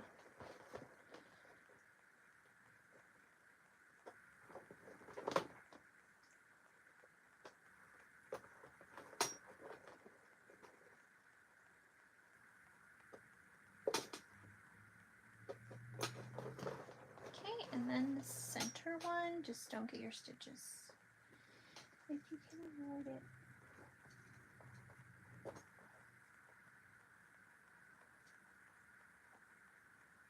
Okay, there we go.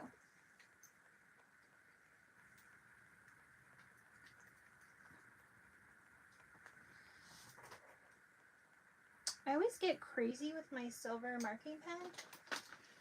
It goes everywhere. And you do want to kind of get that off if you can, because some vinyls, it will not come off all the way.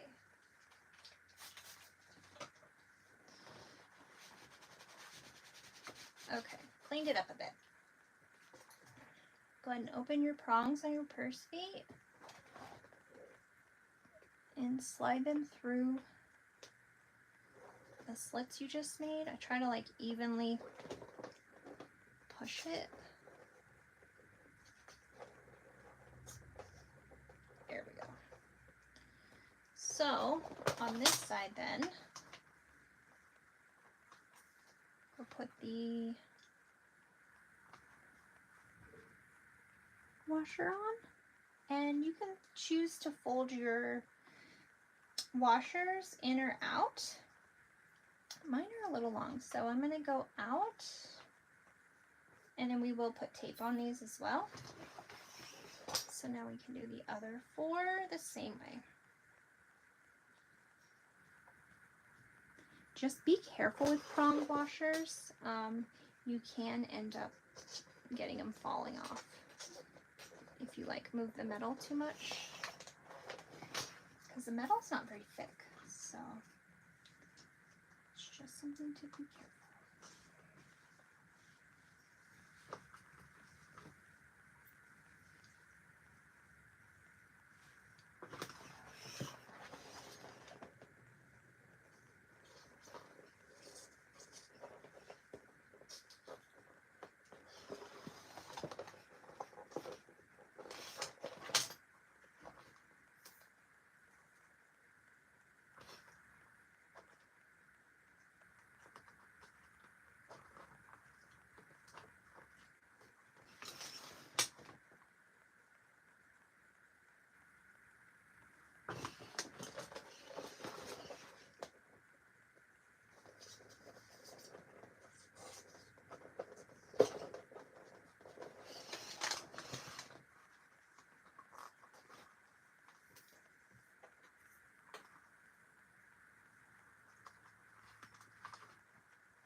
Okay, perfect example. Look at this one. It came off. That happened to me once on a bag.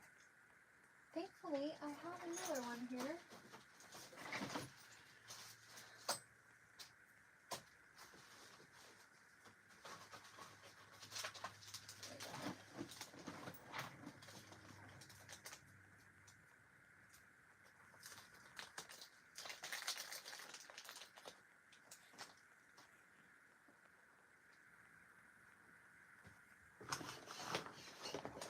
Alright, last ones.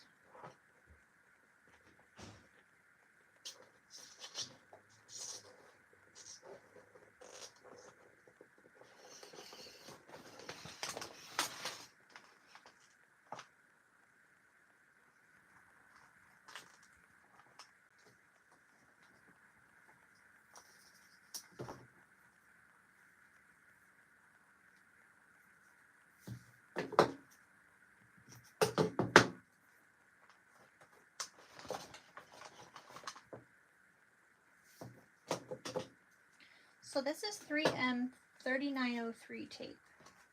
You can use duct tape, just something for your prongs.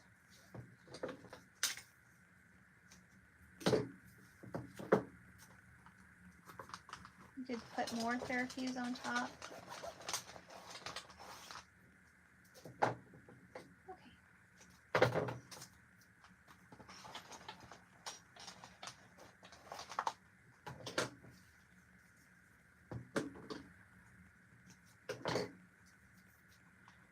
And I think I will attach the foam with double stick tape. We'll see how it looks. Hopefully it doesn't look horrible. Because I do like the structure of... We'll just put the double stick tape on the edges of the foam.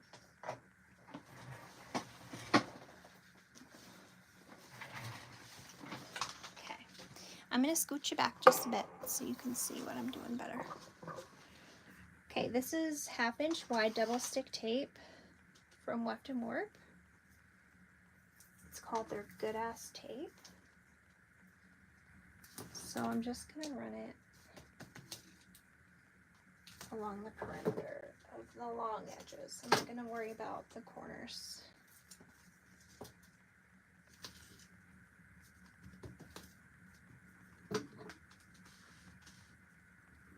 It'll be nice because it'll be out of the seam allowance.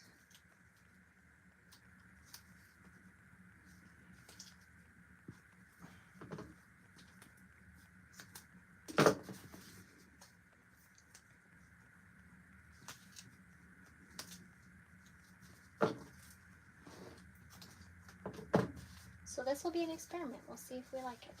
I think we will.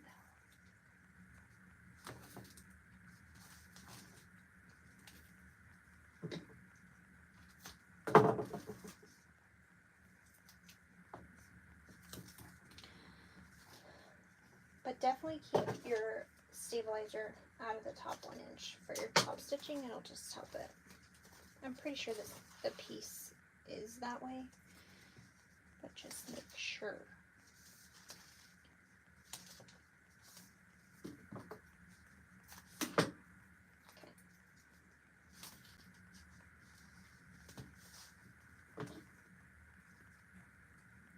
There we go. Thank you, Ashley. Okay. So we are going to put it just like that. We want to keep it under this 1 inch line here.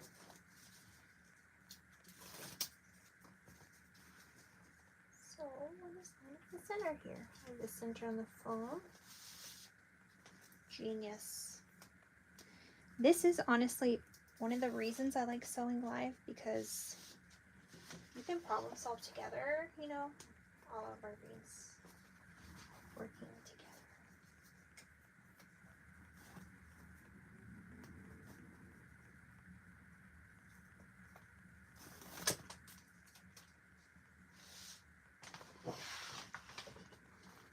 Just gonna trim down a little bit. Your pattern piece is correct, mine is not. So don't worry about you having to do all this trimming.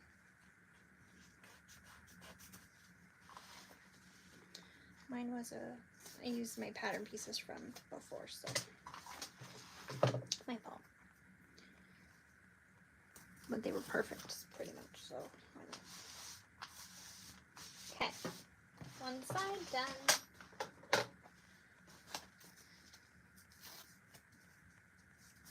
Let's do the other side. So I just lined up first on this top 1 inch mark, because we will fold down the top edge to that for the drop-in lining part. Okay.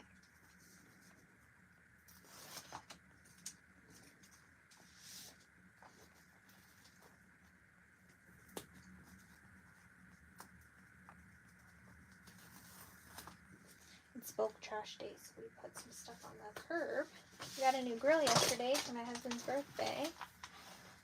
Oh, this is a little too long, my bad.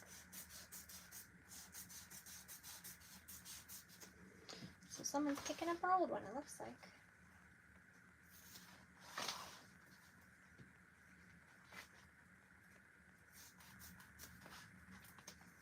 There's also a beanbag tray out there, but they definitely shouldn't take that because my cat peed in it. Hopefully they don't get it home and realize it then. Then it's your problem to throw away. Yikes. Okay.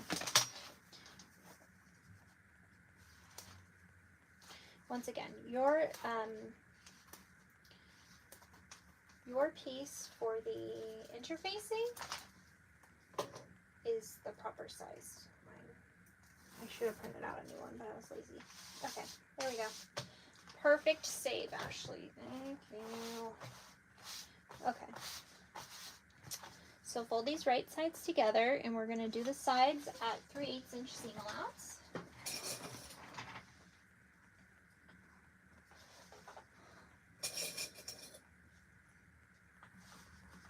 And then try to put this big ass squirrel in his trunk on your little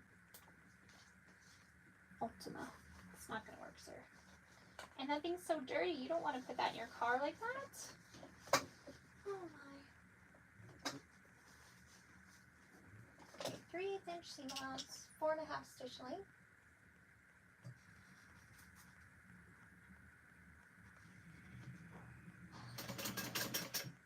I'm going to move you back in. I just remembered.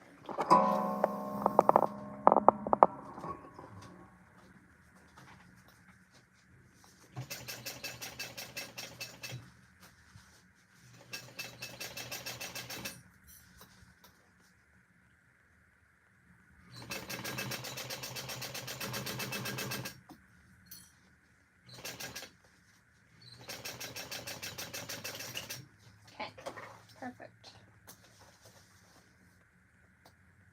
Repeat on the other side.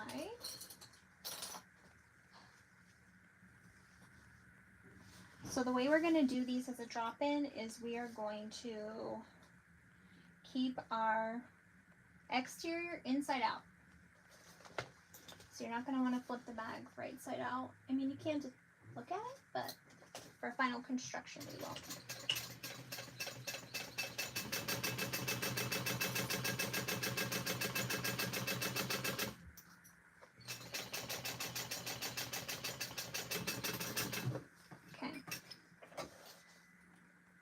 Now we're going to box the corners, then we'll trim down our seam allowances and tape down our top, whatever you call that, our top edge. So for this, you're gonna push these together so you can open up this side seam here and match them up, okay? And sometimes you have to pull on stuff. So we're going to sew this at a 3/8 inch seam allowance as well. I find that sewing with the bottom on the bed of my machine is best. I'm curious to see if these purse feet measurements worked out for us. Alright, so kind of fold it flat and then sew at your 3/8 inch seam allowance.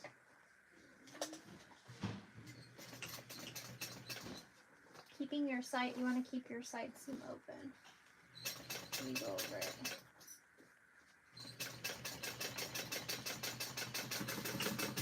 Also, if you have a leather you're using that's prone to stitches pulling, you can do another line of stitches right inside the seam allowance, right next to it. I'm going to do it just for the corners.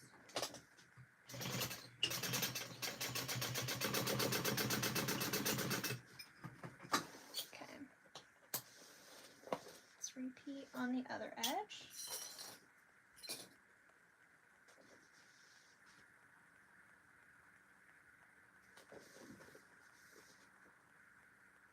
Oh my goodness, my freaking chat did not stay up to date. Sorry.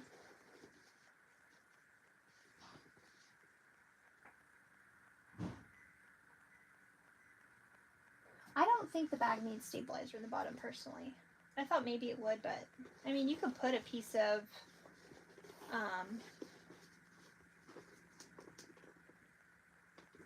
Pellon down there, Decaville Heavy, like a little square of it if you wanted, but I don't think it needs it personally. Might as well save the material. And the first bag I made is like a softer vinyl and it's fine. That's smart to do.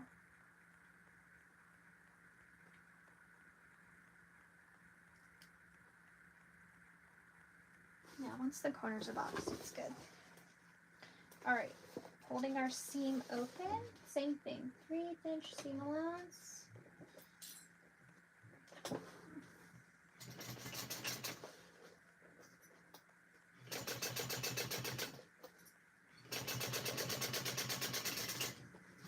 Alright, and then you're going to repeat this with the second row of stitching on the inside. I probably should have done down the sides, but it's okay. This vinyl's pretty sturdy, but I dislike it when you can see your stitches fitting.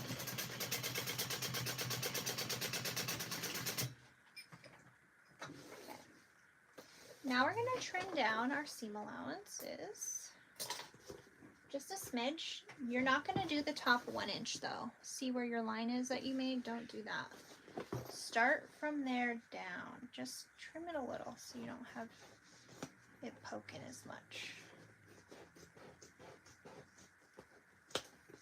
And then also on your boxed corners, trim them down a little.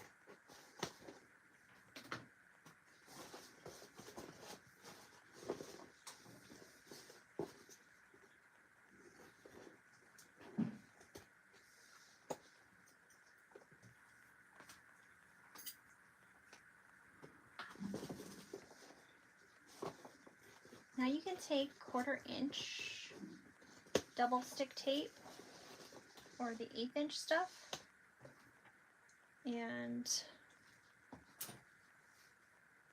yeah, you're just gonna run a little strip along the long edges and press these open right here like that, okay?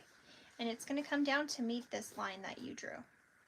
In my case, it'll be to the foam because I lined up my foam with that.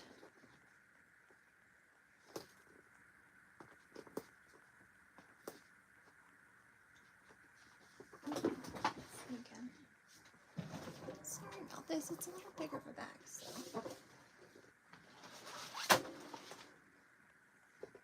So all we have left to do is build the zipper pocket on the inside and the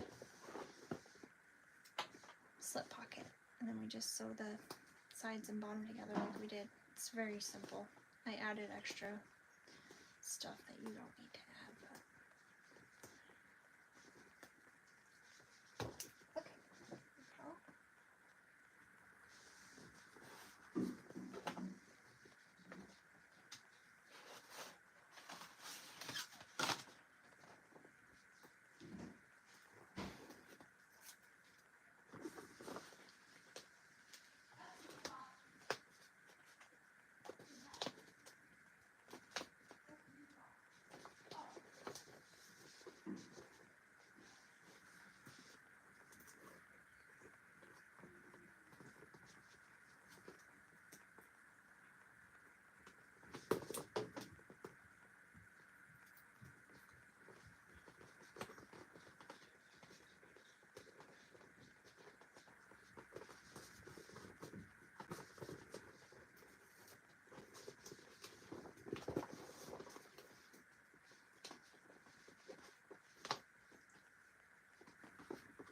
Is thicker vinyl. Now one thing I am going to do is I'm going to mark the center on this side here while I can see it, because the lining will, it just makes it easier to line everything up at the end. Okay, open up your seams here. Just going to put another little stick of tape to hold that down. Also, another good thing to do is I have these like pliers for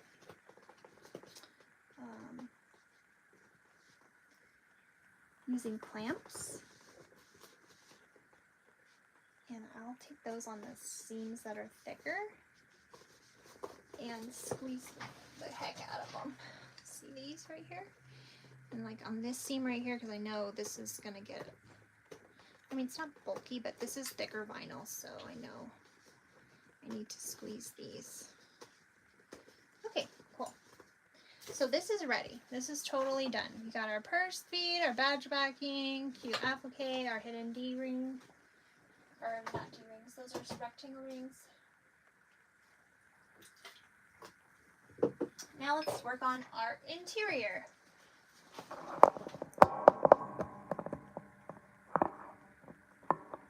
Yeah, those pliers are good. So you have two interiors, but one she has you mark as like the zipper side and one will be the slip pocket side. It just all depends on the markings you're making. So I'm going to take the zipper side. We'll install that first. So get your zipper overlay, your zipper, and your zipper pull. If you want to do a cute little tag that peeps out under like that, get it now. I'm going to do that on this one. And then you'll want your two liners for the zipper pocket. Yeah, they don't dent the vinyl. It's great. So first thing we're going to do is look at how far down I need to install this.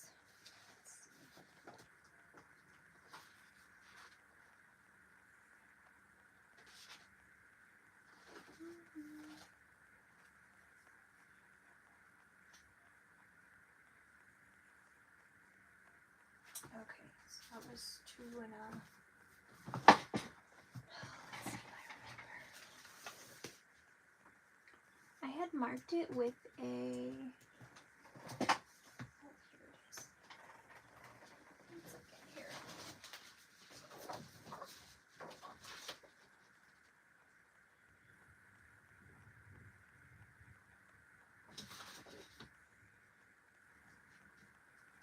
Okay, so we're gonna put some double stick tape on this back. I do 2 lines. I do one on the inner and one on the outer.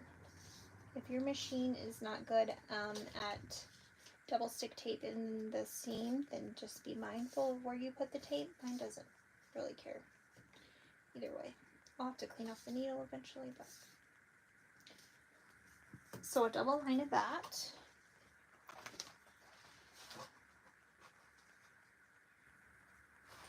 So 2.5 inches down from the top, centered, is where we will line up this guy. I am going to remove the exterior tape, the outermost tape, and you're going to take this and center it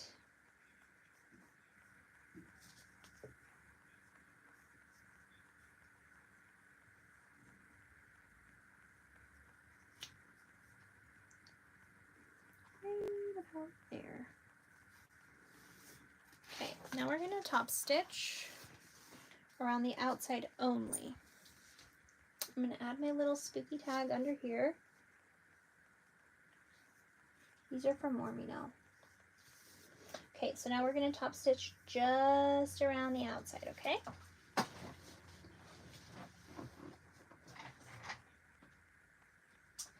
The fabric is actually designed by Sam Rose. She's an illustrator, and I ended up buying the file, so nobody has it right now. It's just mine. Okay. Don't start in the corner. We've already established that's a bad idea. I'm going to make 4.5 my stitch length, just because when you have corners like this, 5 is hard to make it look super nice, in my opinion.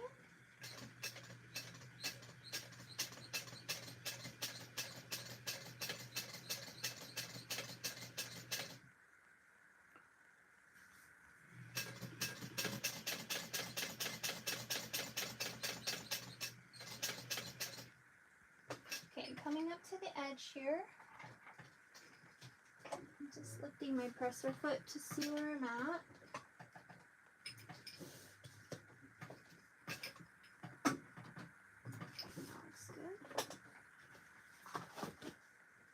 Pull this thread through to the back.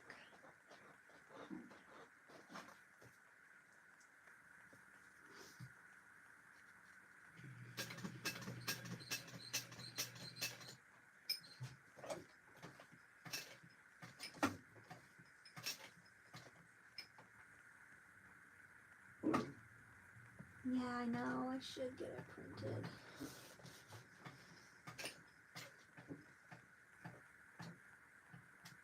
Okay, let's see. I don't think I want to sell fabric though. Sounds hard. Just want to see.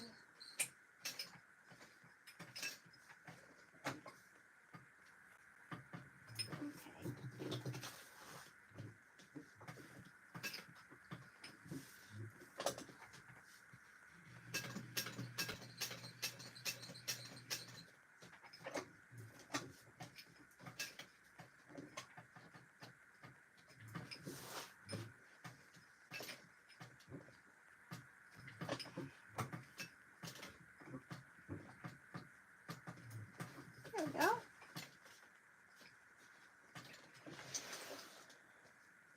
So you can pull your thread tails to the back and tie them off.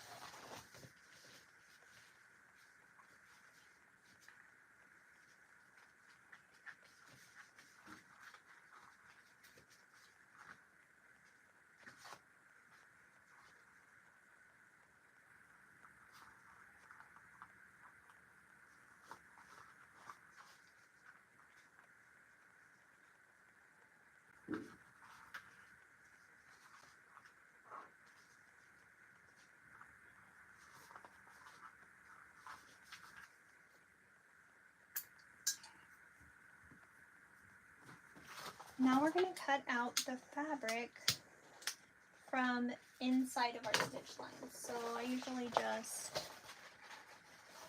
do this.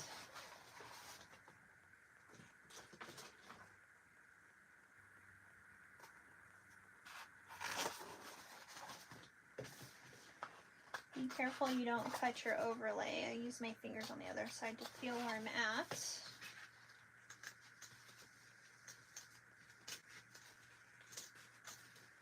There we go.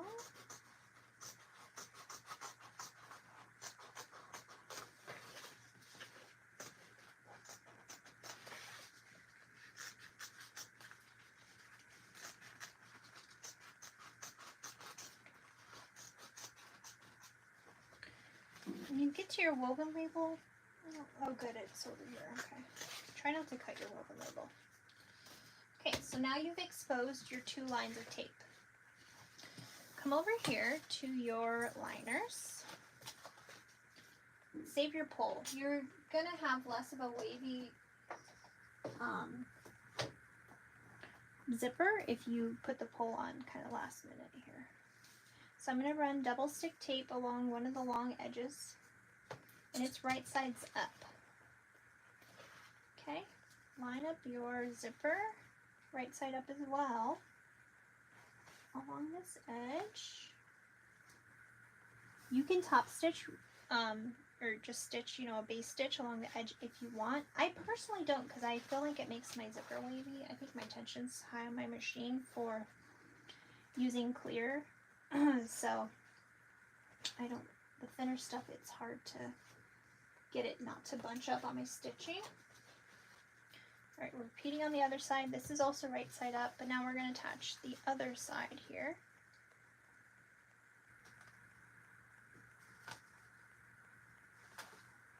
Okay, perfect.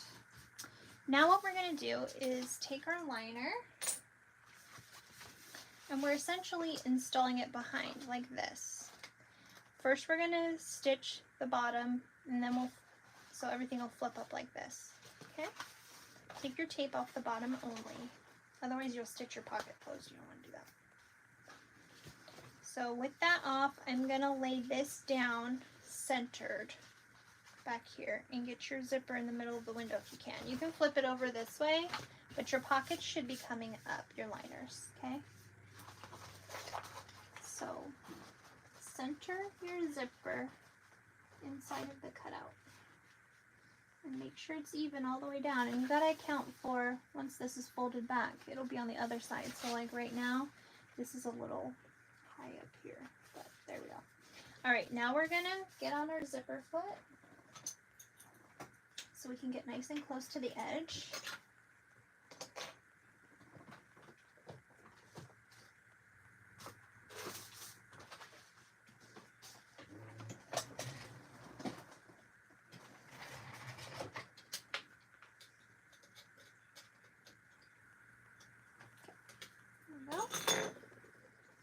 And we're going to stitch,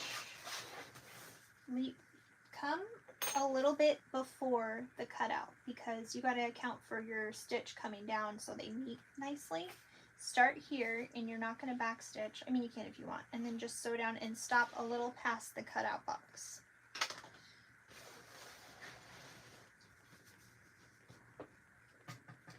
So I just eyeball it with my presser foot up. There we go.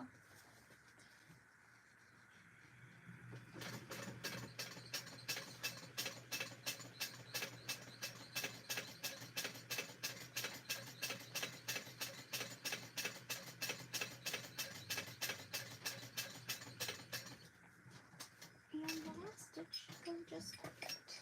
Okay. Now pull these threads to the back.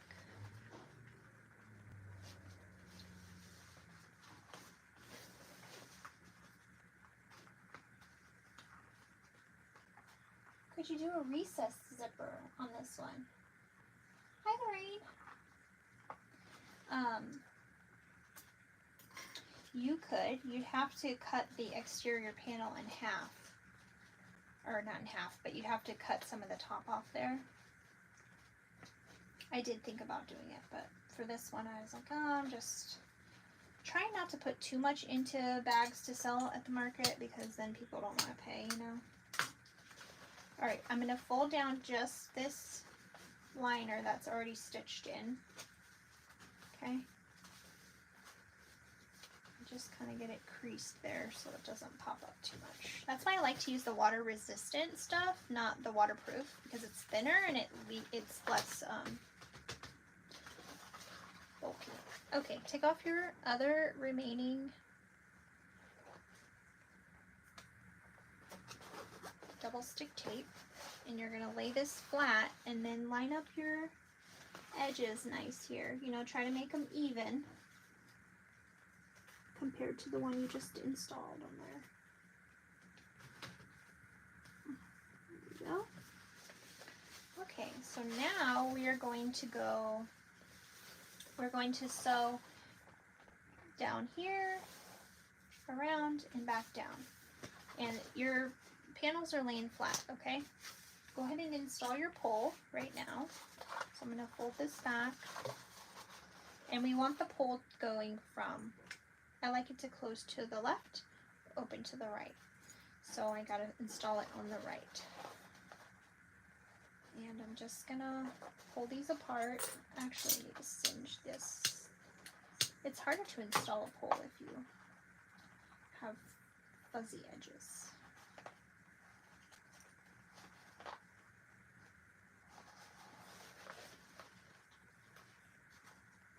I just want the edge to line up. Of course, it's going to give me a hard time today.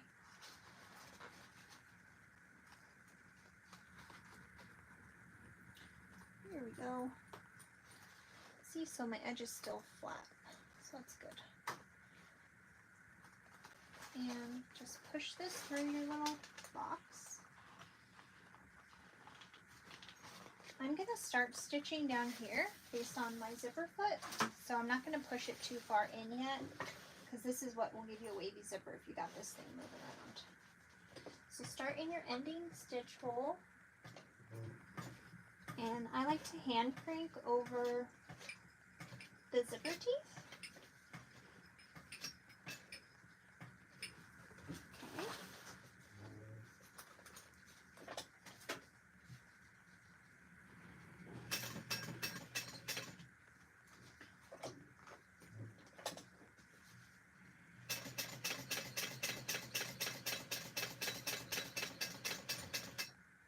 Did I just run out of bobbin?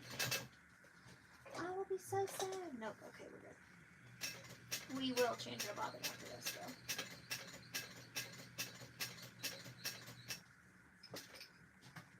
Alright, you gotta kind of line up this ending stitch to line up with this down here.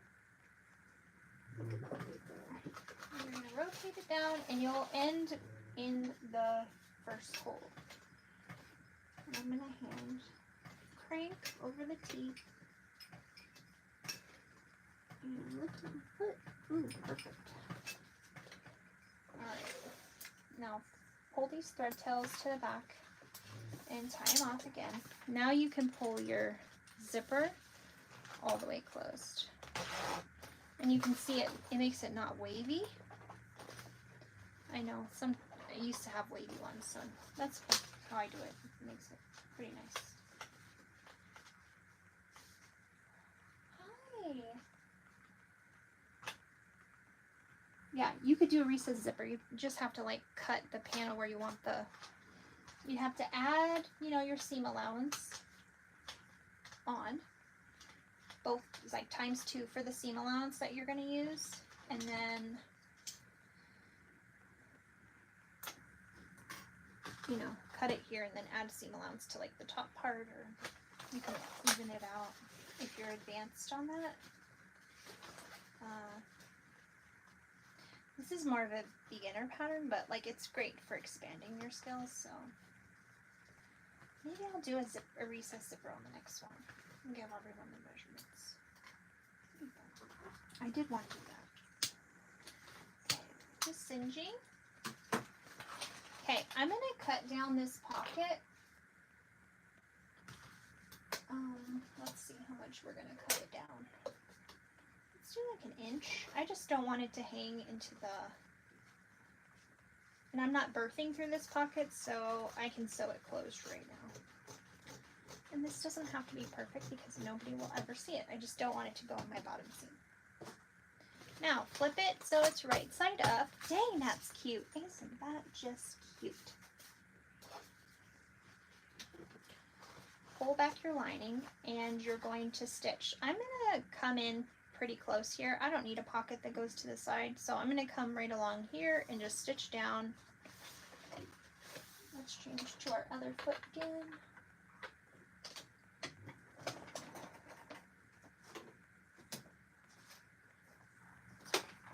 We shouldn't need our zipper anymore.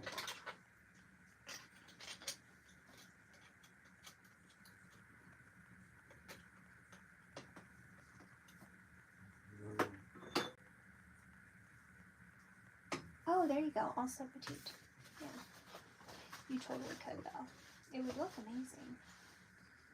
Although I will say, my purse has not even a magnetic snap or anything, and my purse tipped over in the car, and because it's of its shape, it didn't even spill my contents. I was so happy. I was like, dang, okay.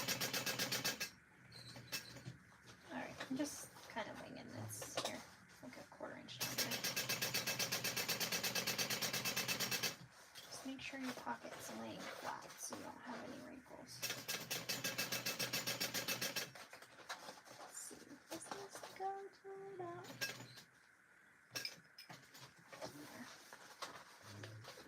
We're going to end up trimming.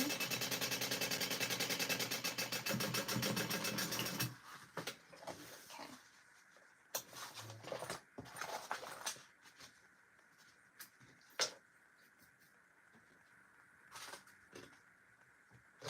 I am going to trim down this side and just burn where the zipper is.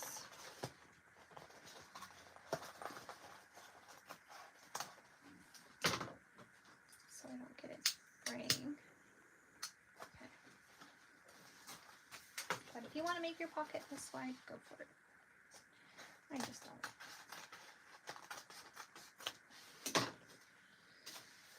Okay. Perfect. One side down. The other side's even easier. So, look at that little ghost pole. Oh, Lauren. Perfect. That's one nice ass zipper, if I do say so myself. We're gonna have to install this snap here. Let's see, this is where this will go, and it will be top stitched. So I'm gonna say about right here. That's where I want to install the snap. Right on the ghosty's face. Let me measure this for you if you want to do a snap, a magnetic snap. Okay, how far down? It will be, I guess about an inch. Let's do, let me see my magnetic snap, what it looks like, how big it is. I just want to make sure it's not going to pop over the top of my, so it would be at 1/2 inch would be the top. Yep, that's going to be good. So 1 inch down is where you can, from the center, is where you can install a magnetic snap. I personally like the zipper pocket to lay against my body and the slip pocket to be away from me so I can just slide my phone in it when I'm using it. Yes, I agree with the recess zipper. That was agreed. I go like 3 places in my life, so I don't really have to worry about that, unfortunately. I'm sorry you do. Okay, so I'm just cutting slits in that. I probably should put some Therafuse or some kind of, you know, if you use Decaville Light or some kind of stabilizer right here. I like Therafuse. I'll just do a little.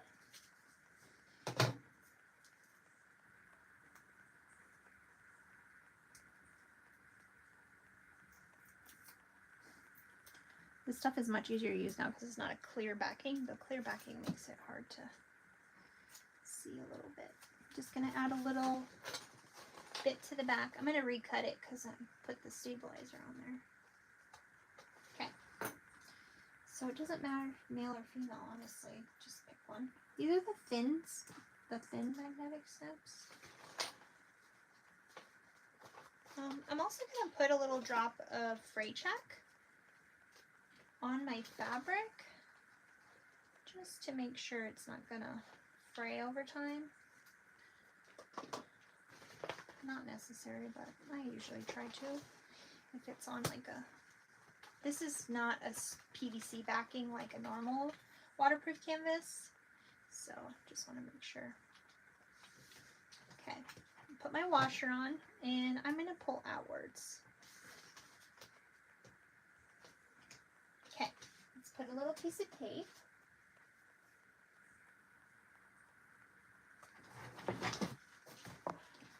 Sorry about that. That was me.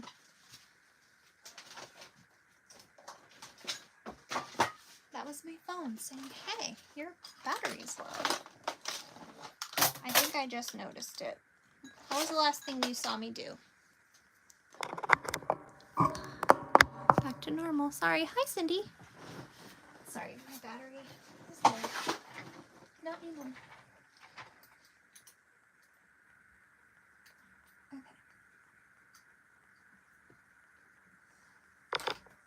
So I'm just going to put a piece of tape on over my box.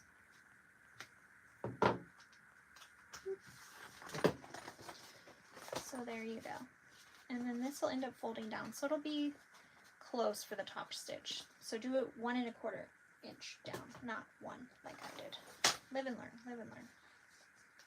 Oh duh, of course, because of the... Yeah, that's gonna make it tough. So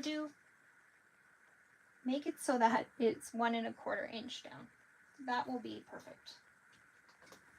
I need to write that on my notes for this pattern because I won't remember. 1 1/4 inch down. Snaps. Install. I always keep a little notebook with all my notes. Okay, the magnetic location, 1 1/4 inch down. I did 1 inch. It was a mistake. You should do 1 1/4 because my top stitching now is going to be like Sketch City. So that's okay. I'll figure it out. Okay, one panel is totally done. Now get your other one. We're going to make the slip pocket. So I have my slip pocket piece. What I'm going to do with the wrong side up here, we are going to mark 1 inch from the long edges.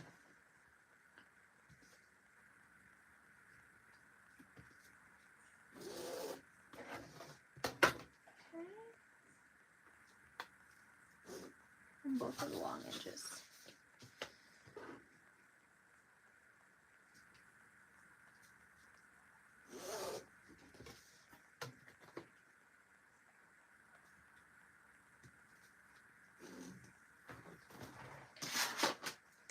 Get your double stick tape.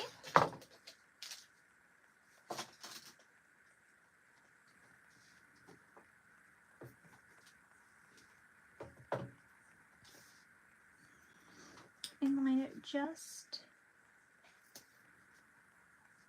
on the outside of the line. This is a slip pocket that's different than what she does, but I like it because I don't have to try to poke corners out and, you know, burst through a little hole, or there's lots of different ways to do slip pockets for sure. Okay, repeat on the other side. So I'm just folding the long edge up to meet that line we drew 1 inch in.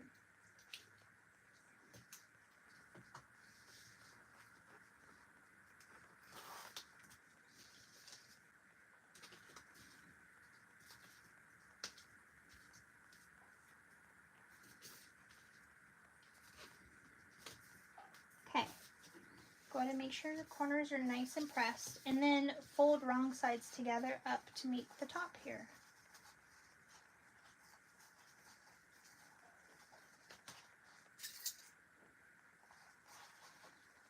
Line up your edges nicely before you press that bottom nice. You can use an iron if you prefer. So for this one I used waterproof canvas, and it has the PVC backing. It's a little thicker.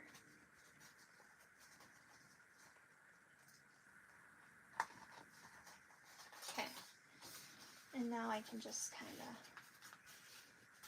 press this seam nicely. Okay, I'm going to baste along this top raw edge. You can backstitch if you want.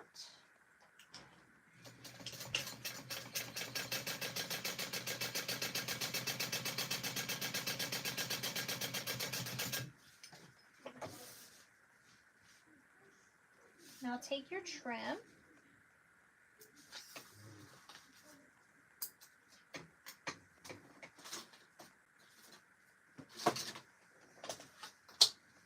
And you're going to draw a line. I did my trim 1 inch by 9. So the finished pocket's 9. So I did 1 by 9. So I'm going to draw on my trim a mark at the 1/2 inch.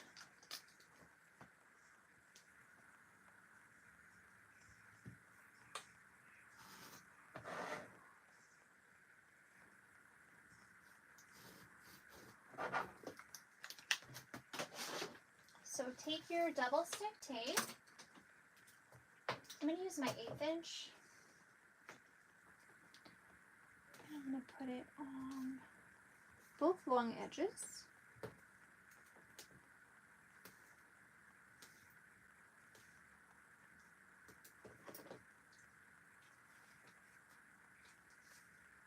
And take off the tape backing.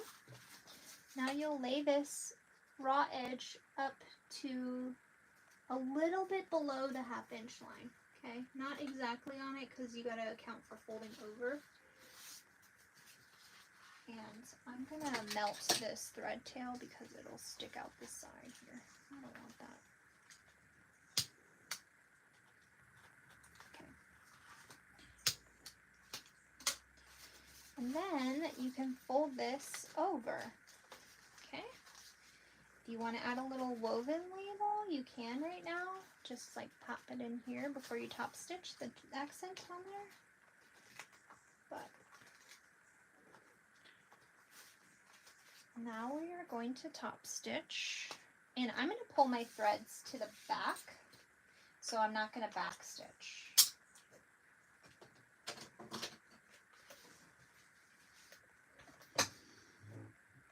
I'm going to do it about 1/8 of an inch away. You can see from this view, they line up pretty well there. So if I do 1/8, it should catch the back. But if you're worried about it, you could make your piece like 1 1/4 inch wide instead of 1 inch, and then have it just be a little longer inside of the pocket, which nobody would ever know. But then you can ensure that the trim is sewn down.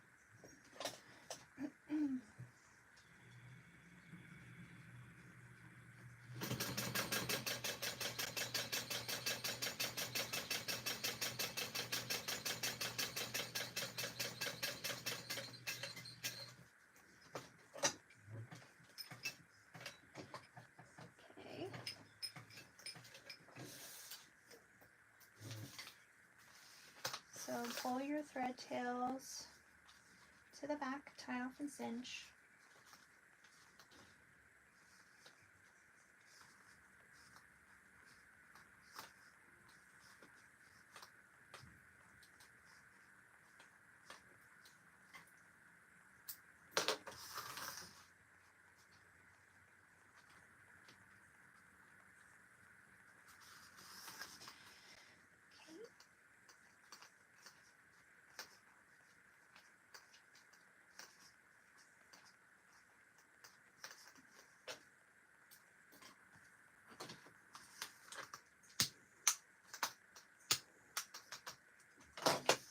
going to take your 1/8 inch double stick tape, and what we're going to do is just line the edges where we're going to top stitch the pocket on.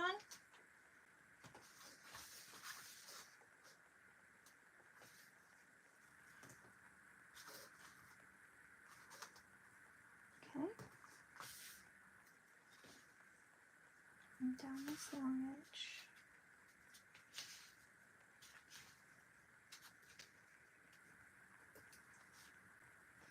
Okay, go to your remaining lining.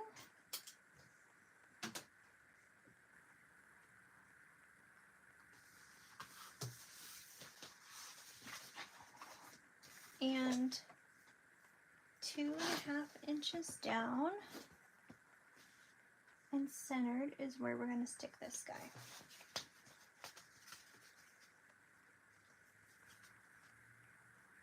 Just remove your tape. And I just remove it from one side right now.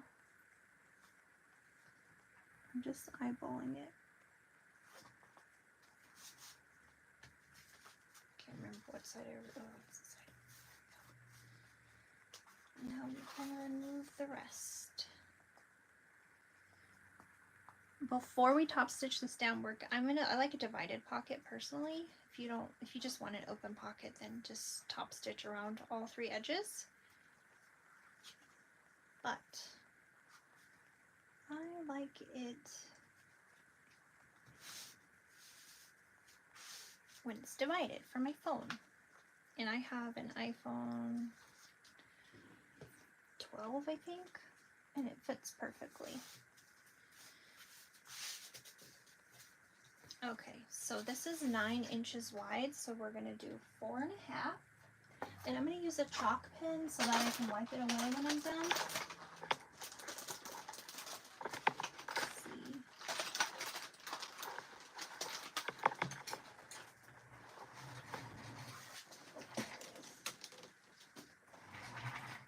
All right, 4.5.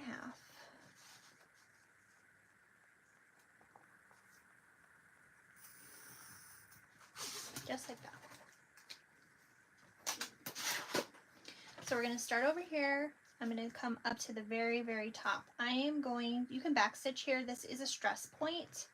I'm going to back stitch too, back here. And I will end up putting a rivet just right here in the middle, a small one. So starting at this top edge, so we're top stitching, so get 1/8 of an inch away. And go.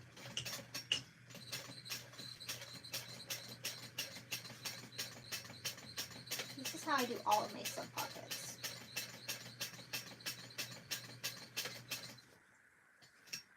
And get into this corner. There we go. So we're going to come down this way, and we're going to stop till right before this middle line we drew, and we'll end up taking our foot and bringing it up along this inside, doing 1 stitch and coming back down.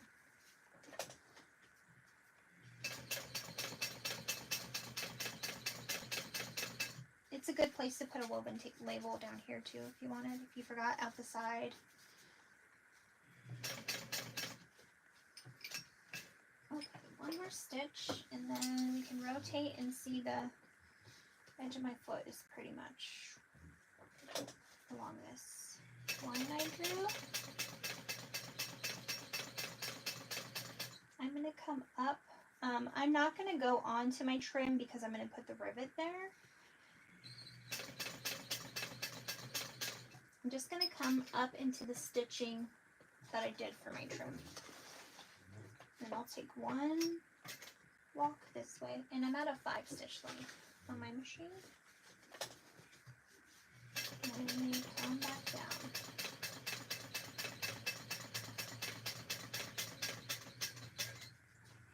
Make sure when you come to the bottom, you're aligned with the stitching over here so it doesn't look off.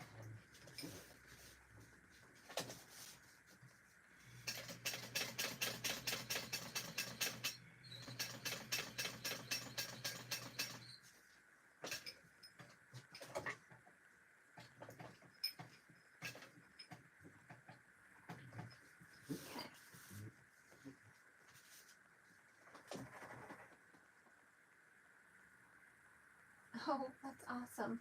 I'm glad you're doing self-care, Leslie. You totally deserve it. Everybody does.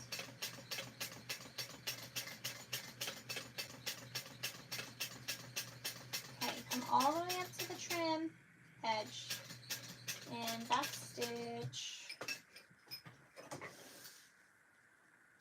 Okay. And just look at this. Oh, that looks fabulous. I'm just gonna get like a little tiny thread. Okay, so now we can remove our chalk marking. Got a little off kilter there. Oh well, nobody will notice. Don't tell me, okay? All right, that's great. Now we're gonna install our magnetic snap, the other one. So what I was saying before I froze, sorry about that. 1 1/4 inch down is what I would do from center to mark the middle of your washer here. Okay. I messed up and did 1, and so I've committed to this, and I'm gonna do it again. My top stitching is gonna be a nightmare, but that's fine. So 1 1/4 you do. I'm doing 1 inch. Don't copy me. You'll be sad if you do. Okay.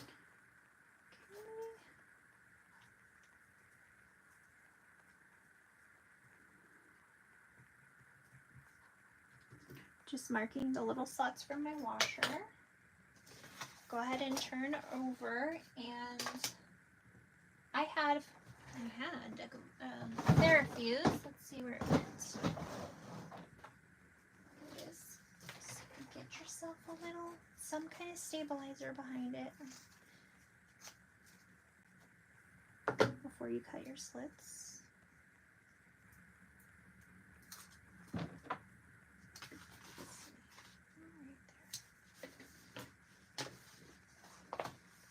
I'm going to take my tool and cut the slits. Watch your fingers. I'm going to apply some spray check since this doesn't have like a PVC coating totally on the back. It's like sprayed with something, I don't know what it is, but here we go. Just to make sure. And push this magnet through. There we go. Put our washer on. Fold down your prongs. Okay. Put some tape.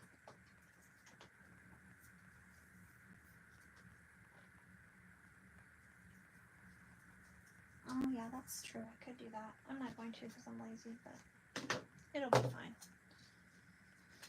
I'll just use my zipper foot when I top stitch. Bestie badges, yes! Oh my gosh, we've been waiting for these for weeks.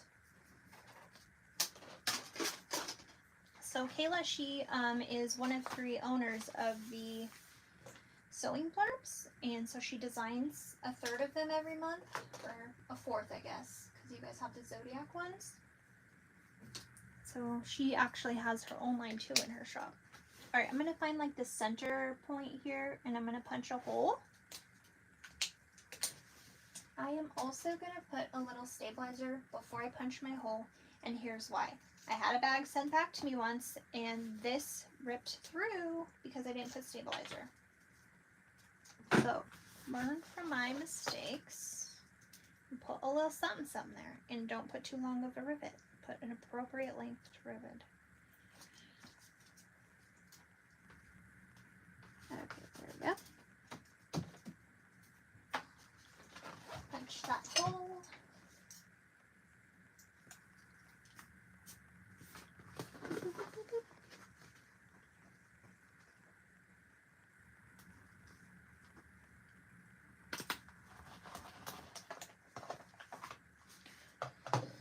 I'm gonna get a little tiny guy here. I got these from Amazon, and some of them are so small, I love it. me just check if this one is too long or not.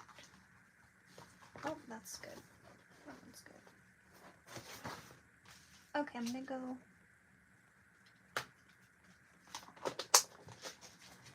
Press it on the rivet press.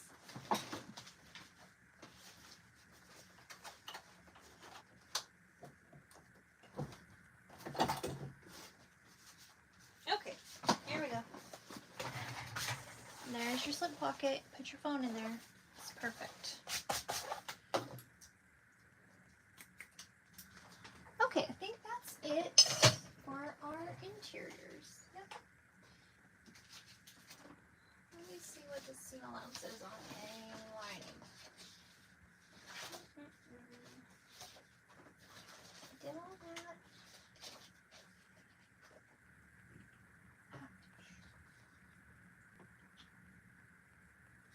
Okay, got it. So, put your two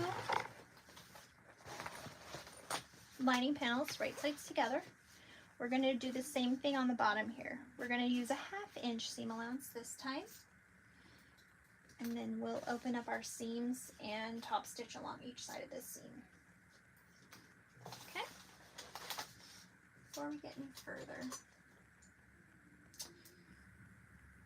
we got plenty. This might be a 1 bobbin bag, even with all these extras. I love a 1 bobbin bag. Okay.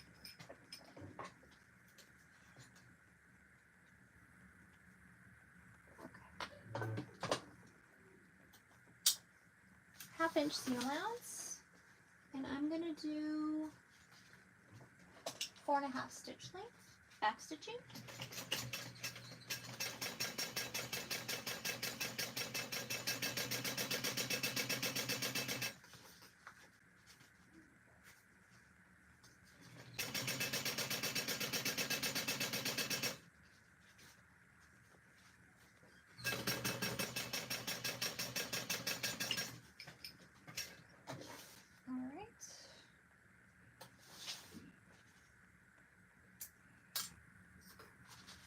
Open up your seam allowances.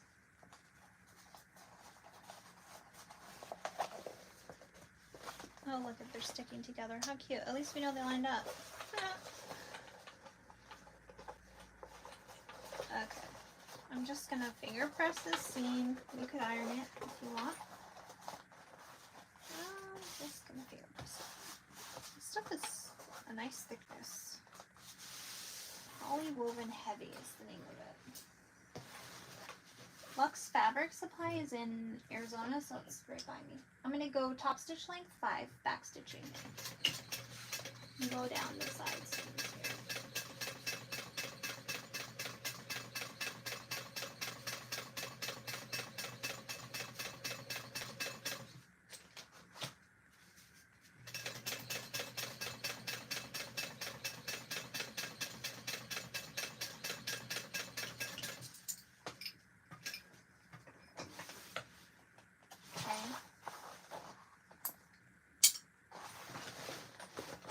Ashley, is Ashley still on here?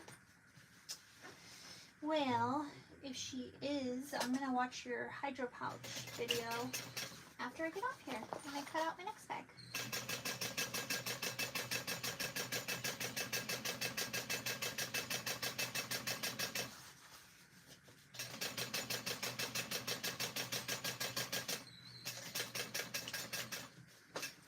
Alright, now what we're going to do for these side seams is going to be a little different because we want the top to fit, the top band to fit with the line, with the exterior. So what we're going to do is start at a 3/8 inch, which is our exterior seam allowance. And then we're going to graduate, is that the word I'm thinking of? To a 1/2 inch to make the lining more snug, okay? So because we have these markings here, you can see that you're just going to do 3/8 down to this line and then just veer out to a 1/2. And I'm going to do 4.5 stitch length, back stitch, but we are going to start at 3/8 of an inch.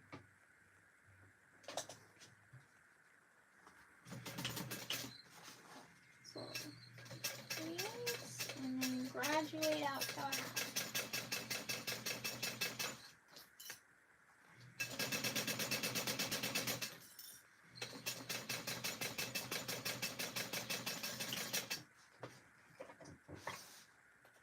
Repeat for the other side.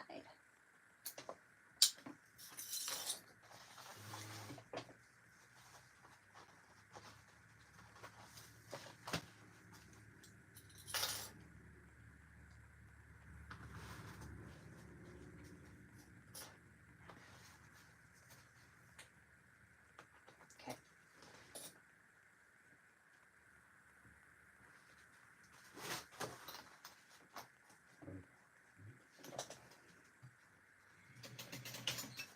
Three-eighths till the 1 inch line and then go out to a half.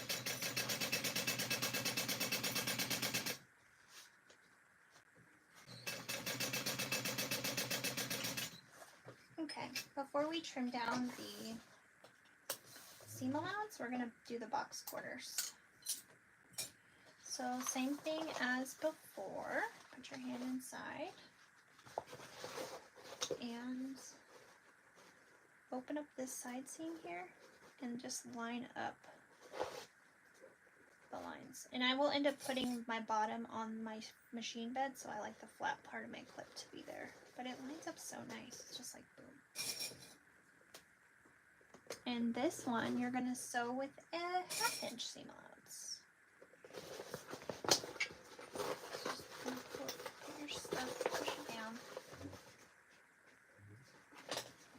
And I'm gonna back stitch. Make sure your seam stays open.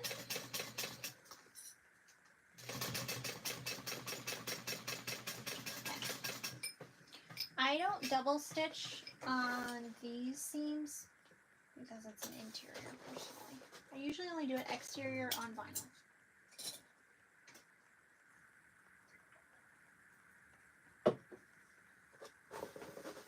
Alright, same thing. Helps if you stick your hand inside the bag.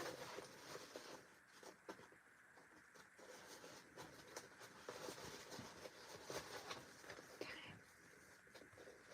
Perfect. This way.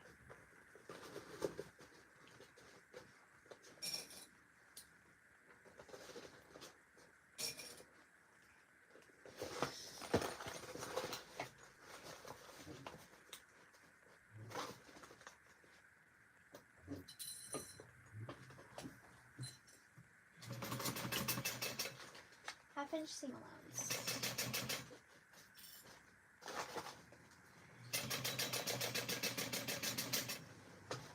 Alright, now we can trim. And then we'll apply our tape and top stitch. Done.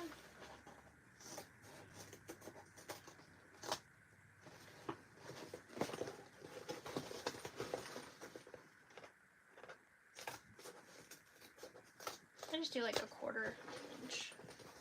I'm not going to trim this one down on the bottom. It's kind of out of the way. Now on these sides, don't cut the 1st inch. Don't trim that down.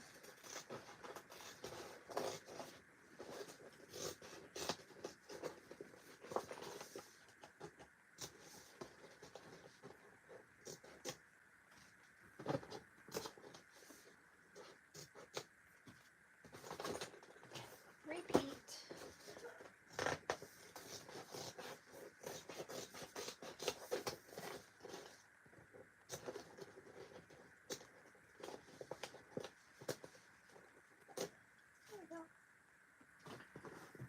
Okay, get your double stick tape. I'll move you so you can see me. Apply the tape along the edge, the top edge. Now, I am not going to do the full down to the 1 inch seam that I have marked. The 1 inch marking, I mean, not seam. Because I kind of messed up with these snaps. So my bag might have a little bit looser of a lining. It's not meant to be that way. I'm going to just kind of line it here. There we go. I mean, it's close to the full fold, but just want to leave myself a little extra room for that top stitch. There we go. Flip it around. But if you do 1 1/4 down, you'll be fine. You can just fold it down to the 1 inch mark.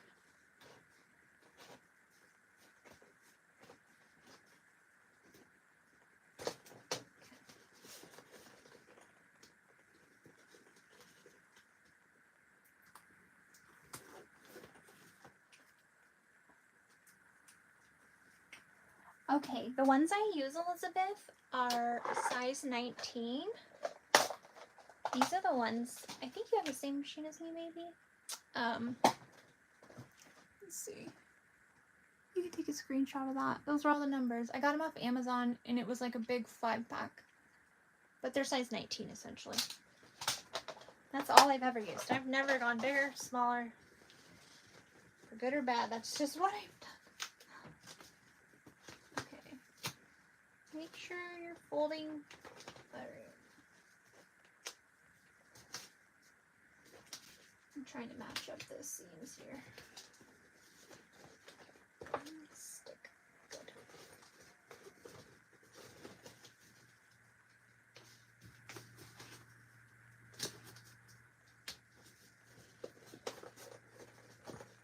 Okay. Going to our sides here. Open that side seam. And I'm just going to get a little smidge of this. Open it, put it on there.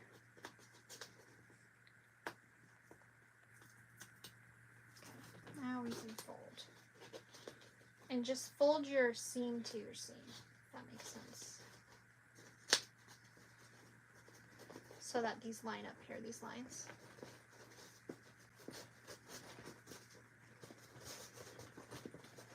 Okay, what I forgot to do on the exterior, which we will do right now, I'm gonna mark the center on this top so that I know where to line them up when I'm gonna top stitch. Pro tip. Okay, let's open this side seam up. Same thing.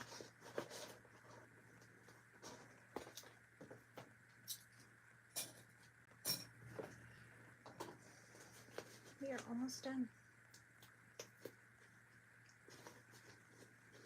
I wouldn't have had sheer mayhem there. We would have been fine. Okay. There we go. Oh no, it's coming out done. There we go. We have our centers marked. That's great. So there's our completed little guy. What we're gonna do is we're going to turn him right side out. So he's the only guy that's going to turn right now.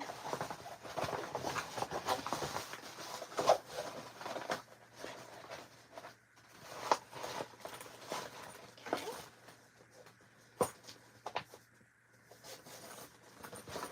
This is just for top stitching if you have a flatbed machine. If you have one with, you know, the little foot that comes, or the little part that comes out and you can rotate your bag around to top stitch, I encourage you to do that, but I have to compromise.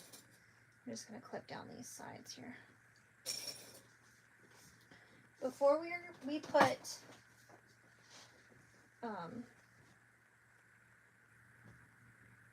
this inside into the outside, let's mark with a silver marking pen our center.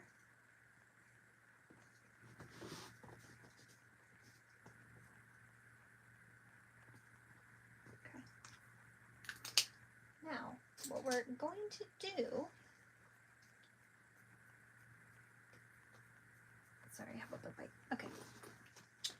We are going to place our exterior into our interior. So be sure to line it. So this Spooky Babe is my front. Okay, Spooky Babe is my front. And I want to line it up with whatever pocket I want on the other side of it, which is going to be my slip pocket. So the slip pocket will touch the Spooky Babe, and it's going to go inside, and it's going to be a tight fit because you had a smaller seam allowance on your lining, but it'll be fine. Just push her in there.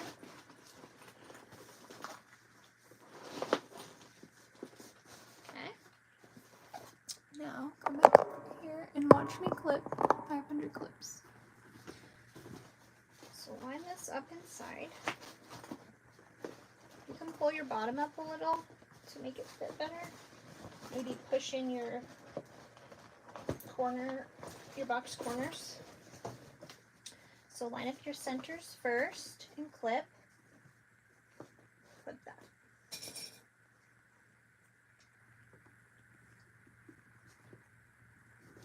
Clip your side seams. And I'm gonna smush with my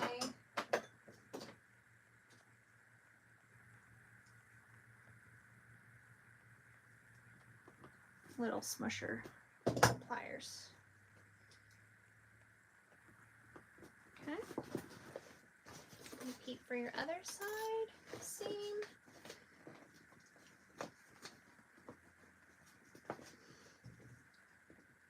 So my materials are kind of thicker. So you really have to, I have to like handle these. You're the boss, not it. All right, match up these centers again. All right, and now we're going to line up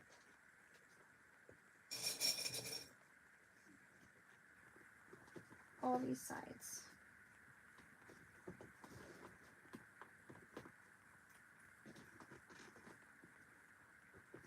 I am going to end up moving you over here so I can show you how I'm going to top stitch it.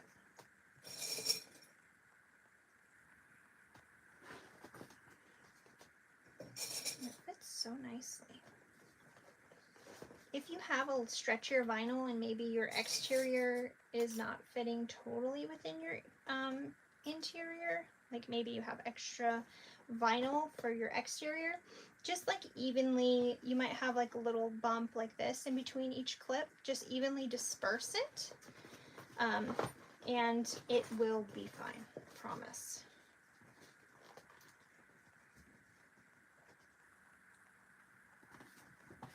But this fits nicely. My first bag, that striped glow stuff, is a little stretchy, so my exterior was a little bit bigger, but I just did that and it worked great. And this is why I like using foam, because even though it's kind of wrinkled up in there, it won't really be wrinkled when I turn it inside out. Like if you use Decaville Light or Decaville Heavy, you're going to have wrinkles. And then you're going to have to try to press out the wrinkles with like steam and an iron. But you shouldn't have to do that with foam. I even used the Therafuse foam on the last one and it was great. Okay, so here's what we have. You arrived late. It's okay. I'm almost done and then I'll just publish the video. Here's a clip. That's my bag clipped. 1 second, because I'm going to move ya. Listen, you know me. It took me 3 hours to sew a freaking tote. You know what? The first time I sewed this, though, it took me 5. So, it is what it is. Alright, I'm going to move you, friends. Watch yourself if you're more of a sickly person on moving. I'm trying not to show you this bag I have hidden over here.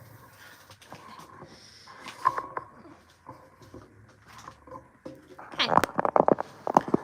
We're gonna top stitch now.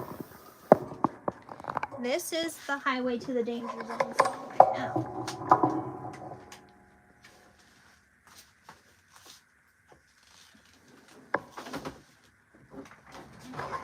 Here we go.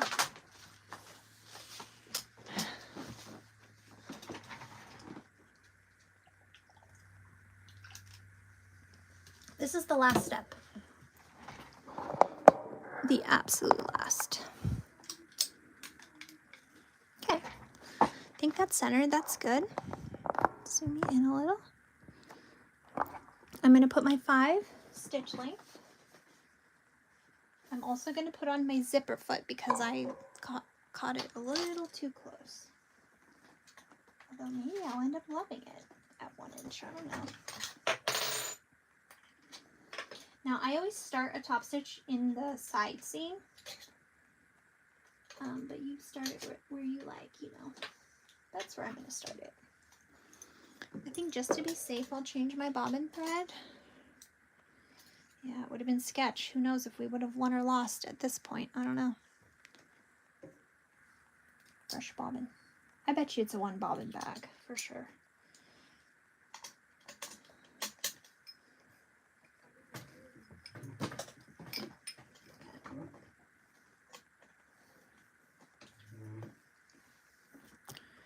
I'm not going to backstitch because I'm going to pull my threads to my liner and tie off and cinch. But I'm going to start in a corner and push down on it, you know. You can get your hemostats, which I am going to do. Oh, we still have to attach the handles. What am I thinking? That should be easy though. It's just a rivet. Okay, size 5 for my stitch length. And I'm just gonna push that in there. Where is my... So sometimes I use waterproof canvas when I'm going over a seam and I don't want my foot to eat it and leave marks. I have this little strip of waterproof canvas and I'll just put it right where the feet eat into that. And because it's waterproof canvas, it grips whatever it's on, if that makes sense. All right, now we can use our pedal. I'm pushing with my finger. Here we go. I'm just gonna walk it because it's a little thick right there. Okay, there we go. I'm just keeping my lining and my exterior, try to keep them lined up. See how the waterproof canvas kind of moves with my foot? Keep your needle down when you readjust. Pull that guy out of the way. Be careful though, because you don't want to break your thread.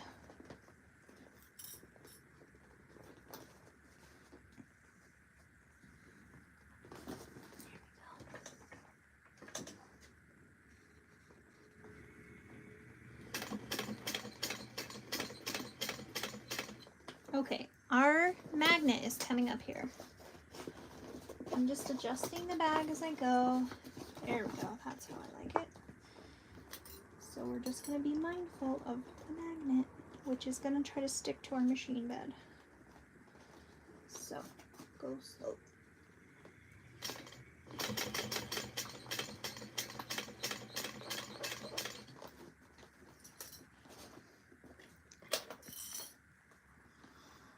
I'm going to pull the lining with my...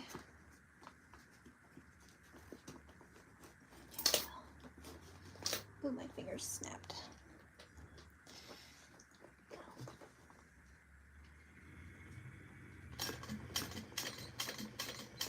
Oh no, that was my magnet. Dang, that sucks. Okay.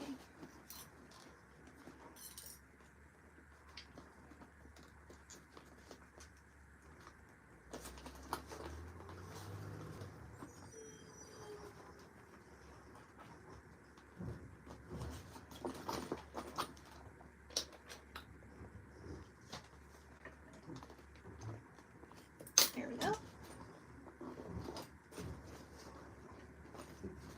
Yeah, that sucks. 1 1/4 inch down for sure. I'll get it right next time.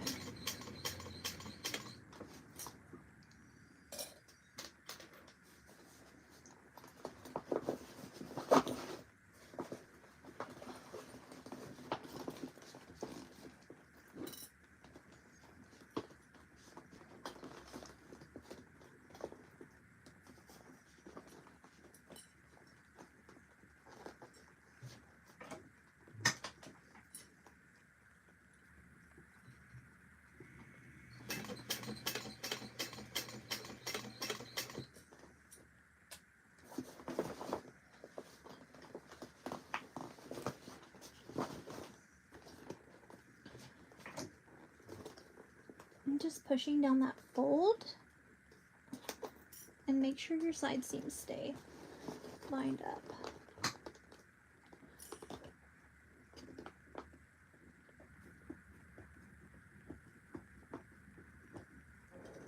Sorry, I'm trying to pull my thread out of my face.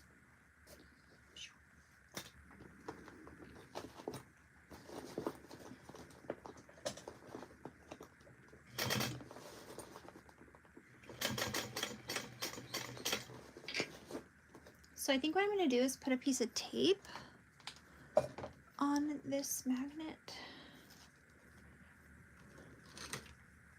See if that helps.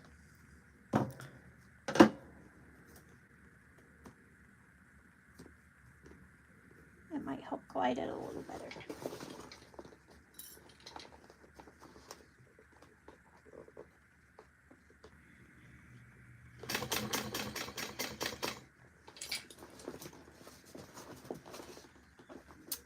Totally messed up that top stitching. That sucks. Oh well.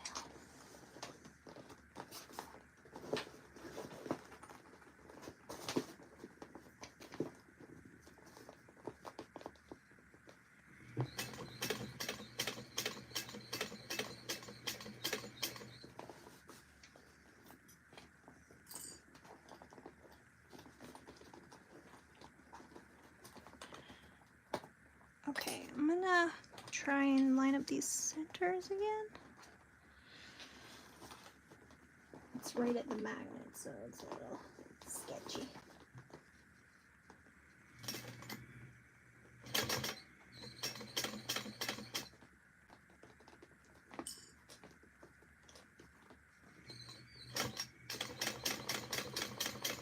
That worked way better. The tape on the magnet. Good to know.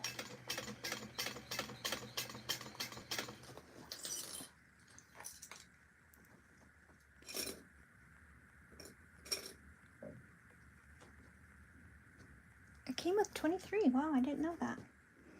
That's wild. Okay.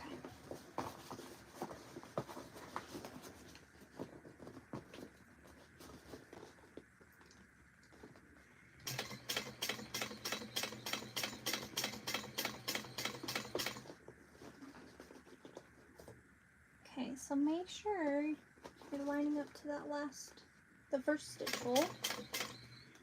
I'm gonna hand crank. So make sure it goes right in the seam.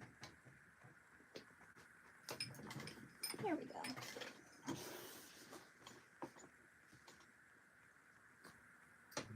Okay. So come here.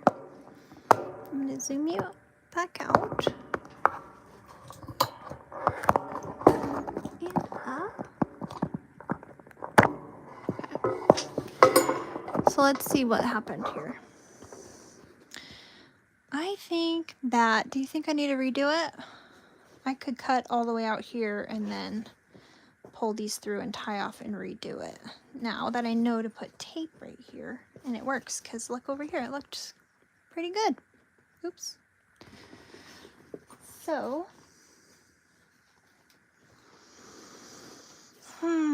decisions? Decisions. Let's pull these thread to the liner and tie off.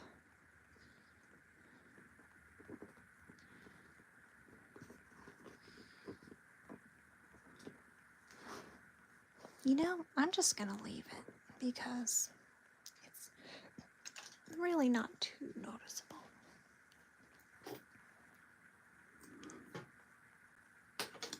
You would? Yeah. Alright, I will.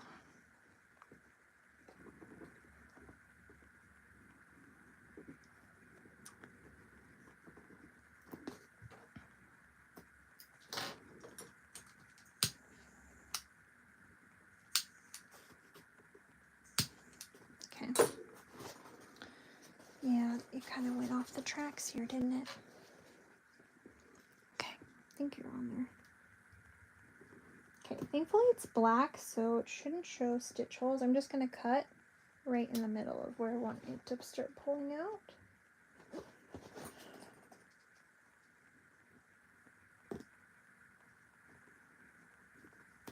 Okay. Now we can take this and you just have to carefully, you want to keep your, you're basically getting your thread tails to tie off. Oh, see, I just, okay.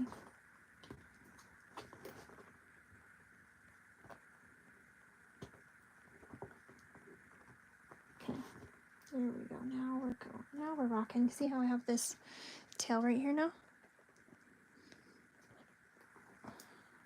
We basically need to make sure we have a tail for tying off.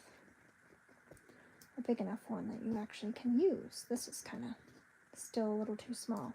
So I'm going to go back until I can get a thread tail that's long enough. That's pretty close. One more.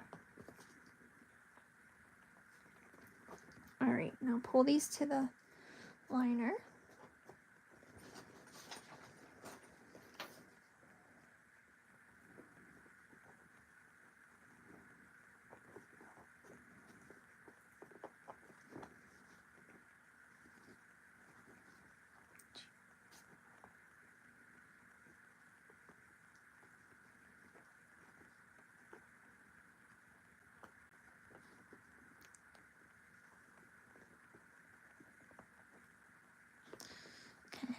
There we go.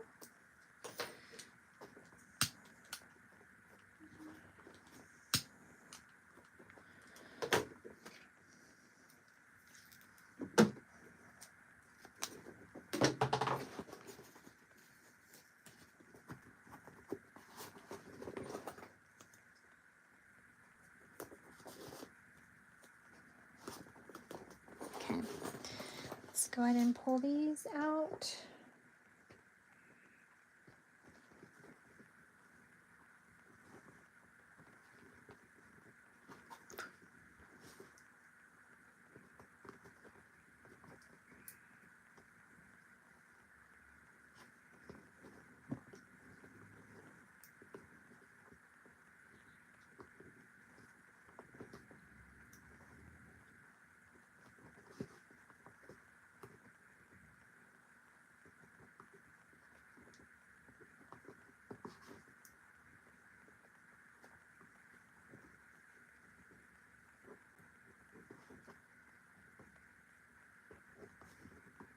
Okay, I think that's big enough for me to tie off.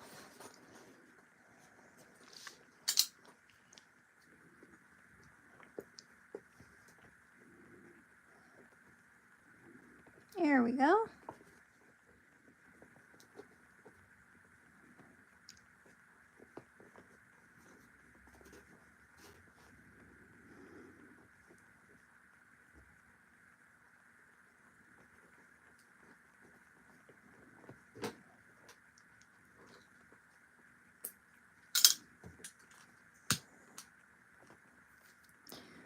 Okay, one more time.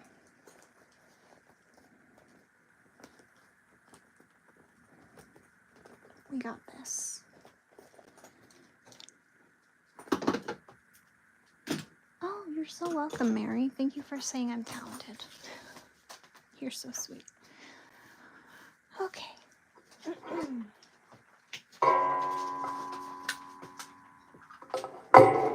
just gonna plug it out. Hold on 1 second.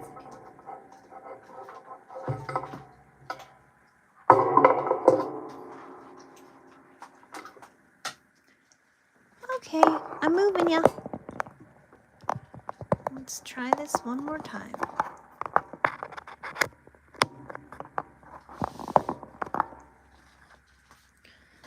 So what we're gonna do now is we have to put the first hole. Oh, thanks, Karen. Put our needle down in the first hole where the string ends. Okay, you don't want to start after it, or you're gonna have a stitch that's skipped. I'm also gonna put a little bit of double stick tape just to help me, because it was a little bit of a struggle by the magnet to keep the liner and the Thank you so much, Elizabeth. You're just such a sweet human. You guys are all such great humans. Okay, so I put a little bit of tape just in there, and I'm just mushing these together because it's just easier. Okay, here we go. I swear that will be good the rest of the day if the sewing gods will look down upon me favorably. Okay, here we go. So put our... Are you in frame? Yep. Put our needle down in the hole where the stitch ends, okay? Take some precision here. Plus I'm blind, so it doesn't help. Okay, get. This is key because it will make it look seamless or not. Okay, it's down. We got our tails. We're not backstitching. Now, just so you don't have to worry about trying to line. Obviously, we don't want to line up all these little tiny dingy holes. We do want that to be thin. Okay. I'm gonna try to be pushing because of the magnet, right? I wonder what, you know what else I should do? Where's my waterproof canvas? I'm gonna put it with the slippery side on my machine bed also. Hopefully we don't sew it in. I don't think we will. And take a deep breath and go. Okay, let go of your threads.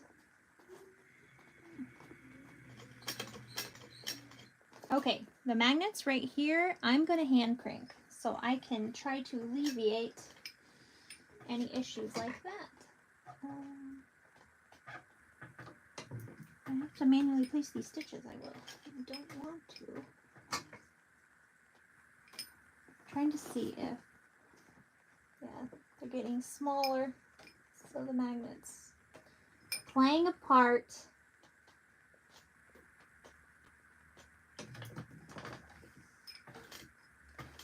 Okay, and it just pushed back on me, so we're just gonna manually move it forward. Oh, better than it did at least. Let's see.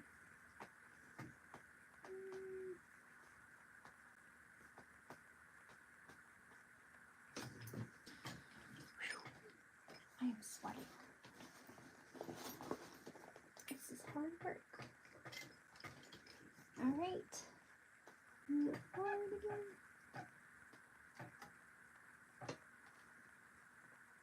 I'm like trying to manually see, like, oh, about right here. There. And so what's happening is my foot, it's not really sticking because of the magnet, it's my foot on the back of the magnet.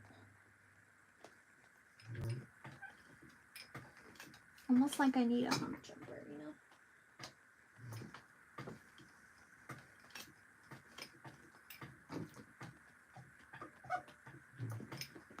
It's better though. I'm gonna try to lift it up with my hand here.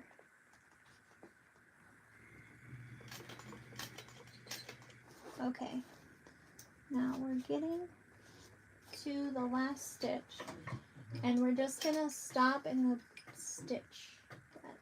There you go. It definitely looks better. It's not perfect, but better than it was. This is my 500 mini stitches, you know? Okay. So there's what we got. It's a little bit of a wobble, but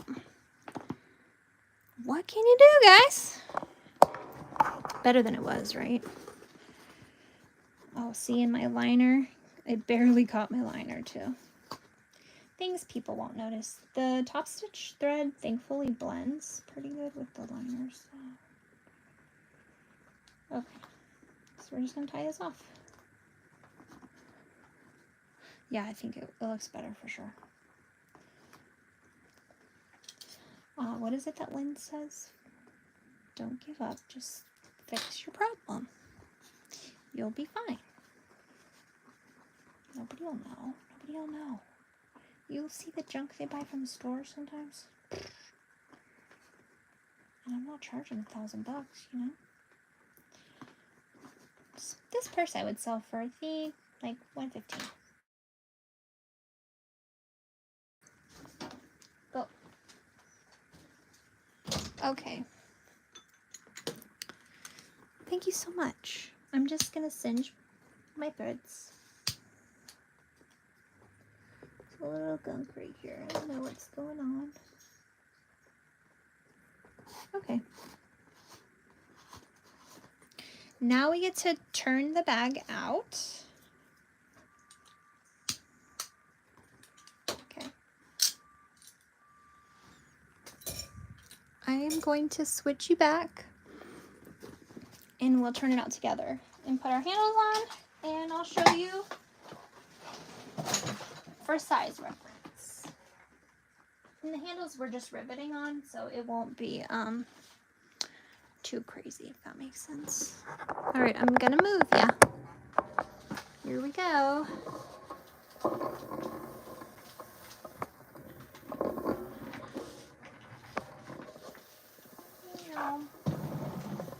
What I need is another camera setup. I need to be fancy and have 2 camera setups. How nice would that be?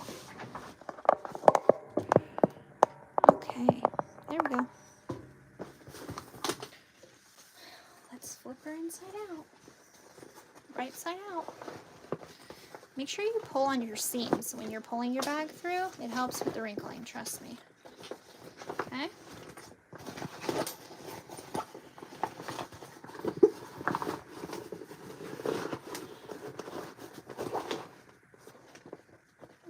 Tape stuck a little bit. I'm gonna need some Goo Gone on that.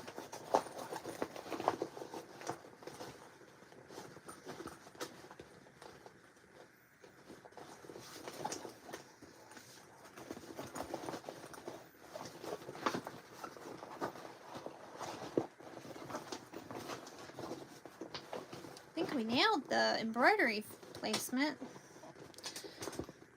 We did good there.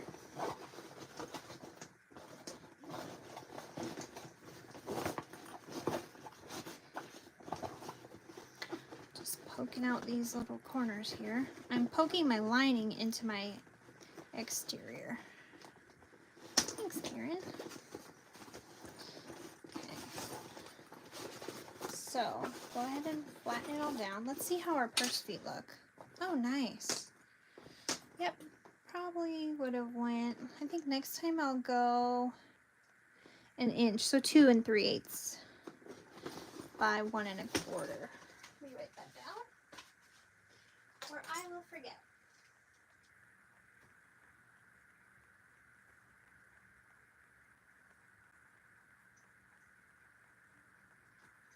Okay, got it down.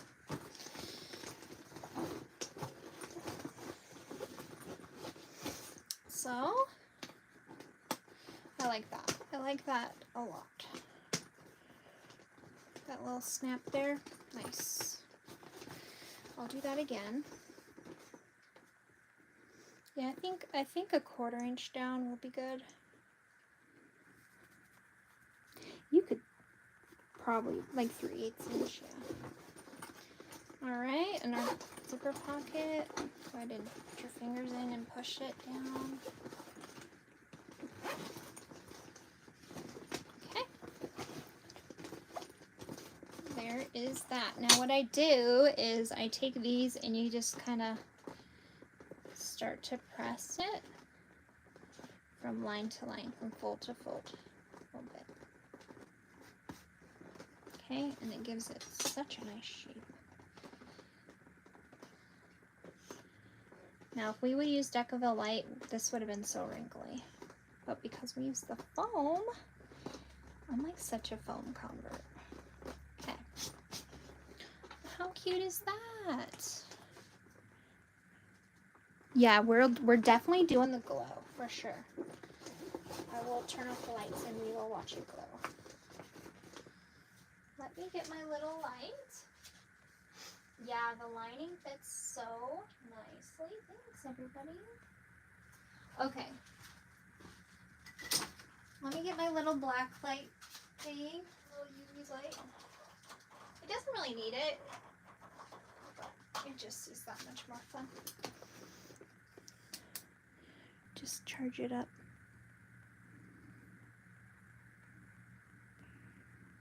It should be pretty good. Let me turn off the machine lights. Okay. There's all that. Here we go. Ready?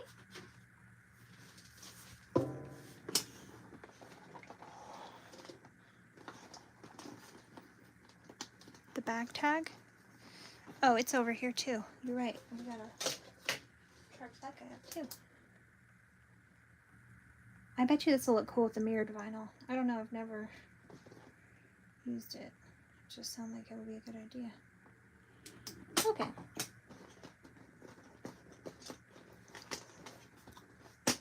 Ready? Nope, I didn't charge enough. Here, watch this. My battery, or my flashlight needs new batteries, but you see how it charges it up?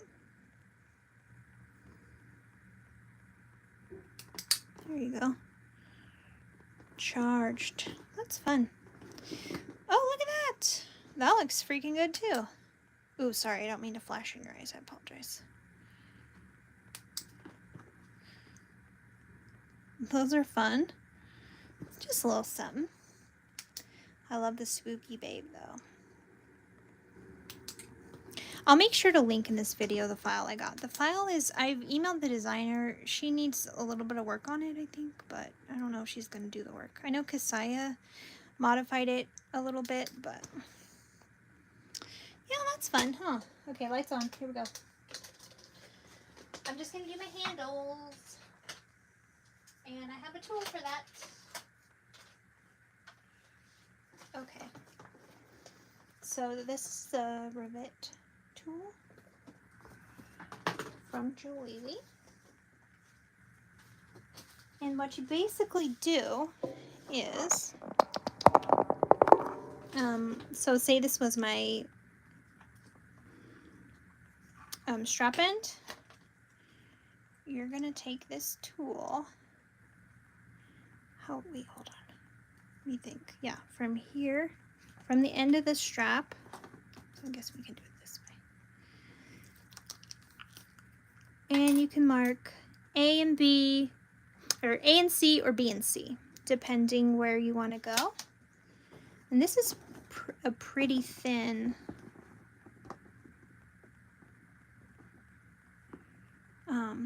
this is a pretty thin strap connector. So we will do definitely see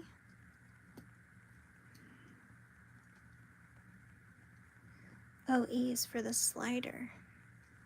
Oh, thanks. So we'll do B.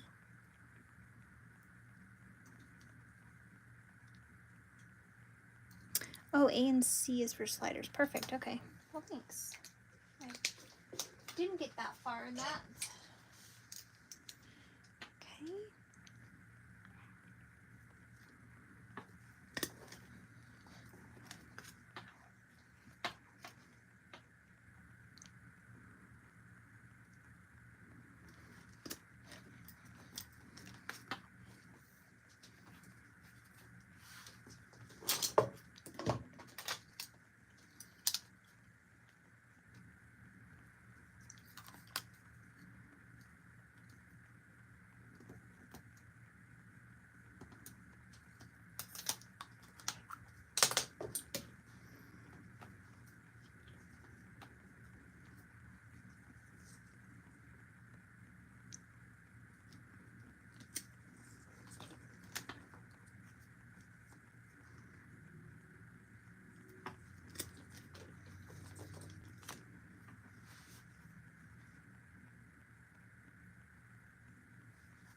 Yeah, you can't really see. I mean, it's a little crooked, but you can't see the holes. I do have glow-in-the-dark rivets. I also have glow-in-the-dark hardware, which is what I used on the last bag, but I tried to keep the cost down on this bag. people at craft fairs don't really, I mean, they'd love it, but they wouldn't pay for it, you know? And then I'd be stuck with a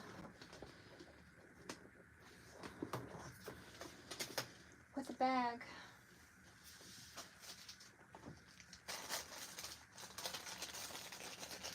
I mean, it would get good use, but I have probably too many bags sometimes, you know?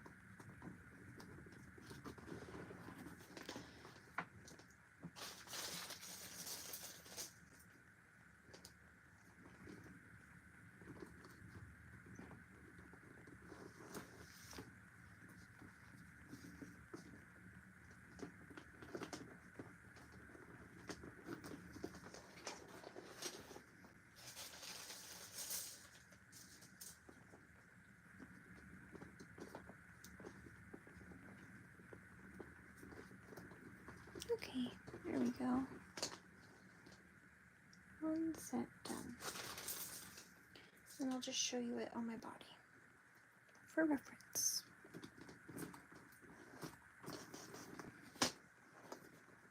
This is kind of a cool bag in the sense of like you can make either side the front. I like that.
Okay, let me go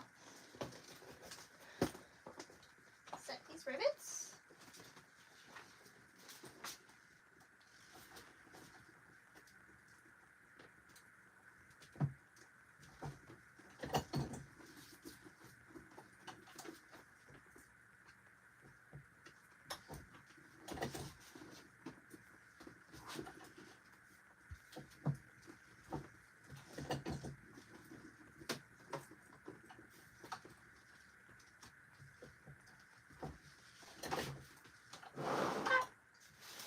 Oh, it looks great. Okay, I am going to, there we go. The completed bag. Okay, this is the fundamental tote. Let me just put these away before my cat gets them. Every time.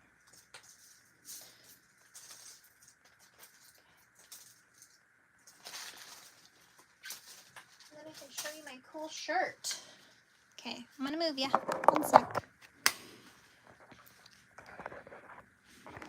I'm gonna try and put you right over here so you can see me. Okay. There we go.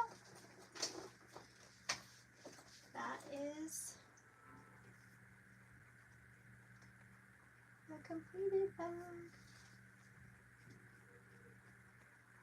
I'm trying to see what you see. 1 second.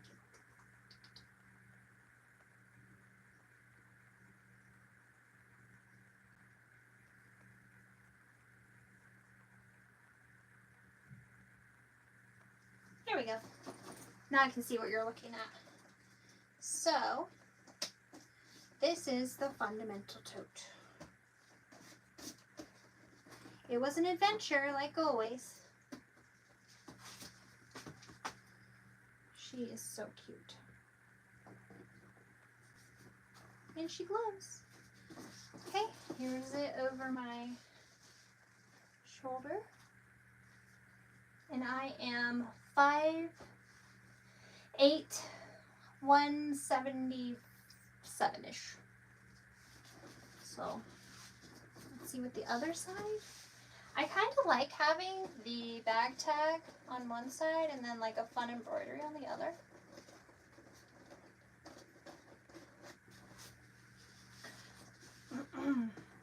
There's the butt. Her butt's cute. So I'm gonna move these out next time. But those are great.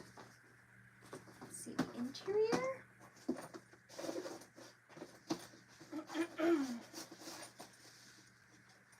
Got our slips and our zip.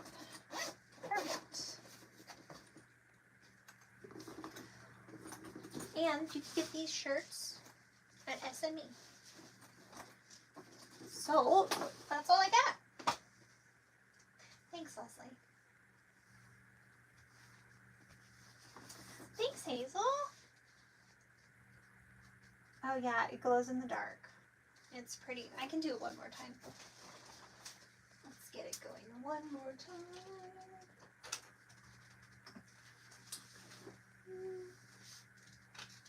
Okay. This is just one of those UV flashlights. It needs new batteries, but it should be good. It was charging for a while with the light out. It just kind of was in the dark when we were top stitching.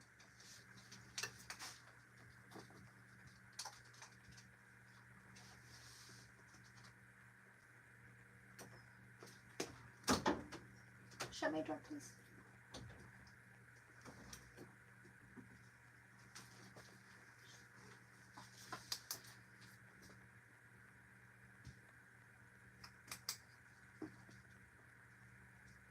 That's fun. And there's our little bats in our badge thing. Okay. Well, that does it for me today. You definitely should get the pattern. Hopefully I convinced you to do some fun stuff.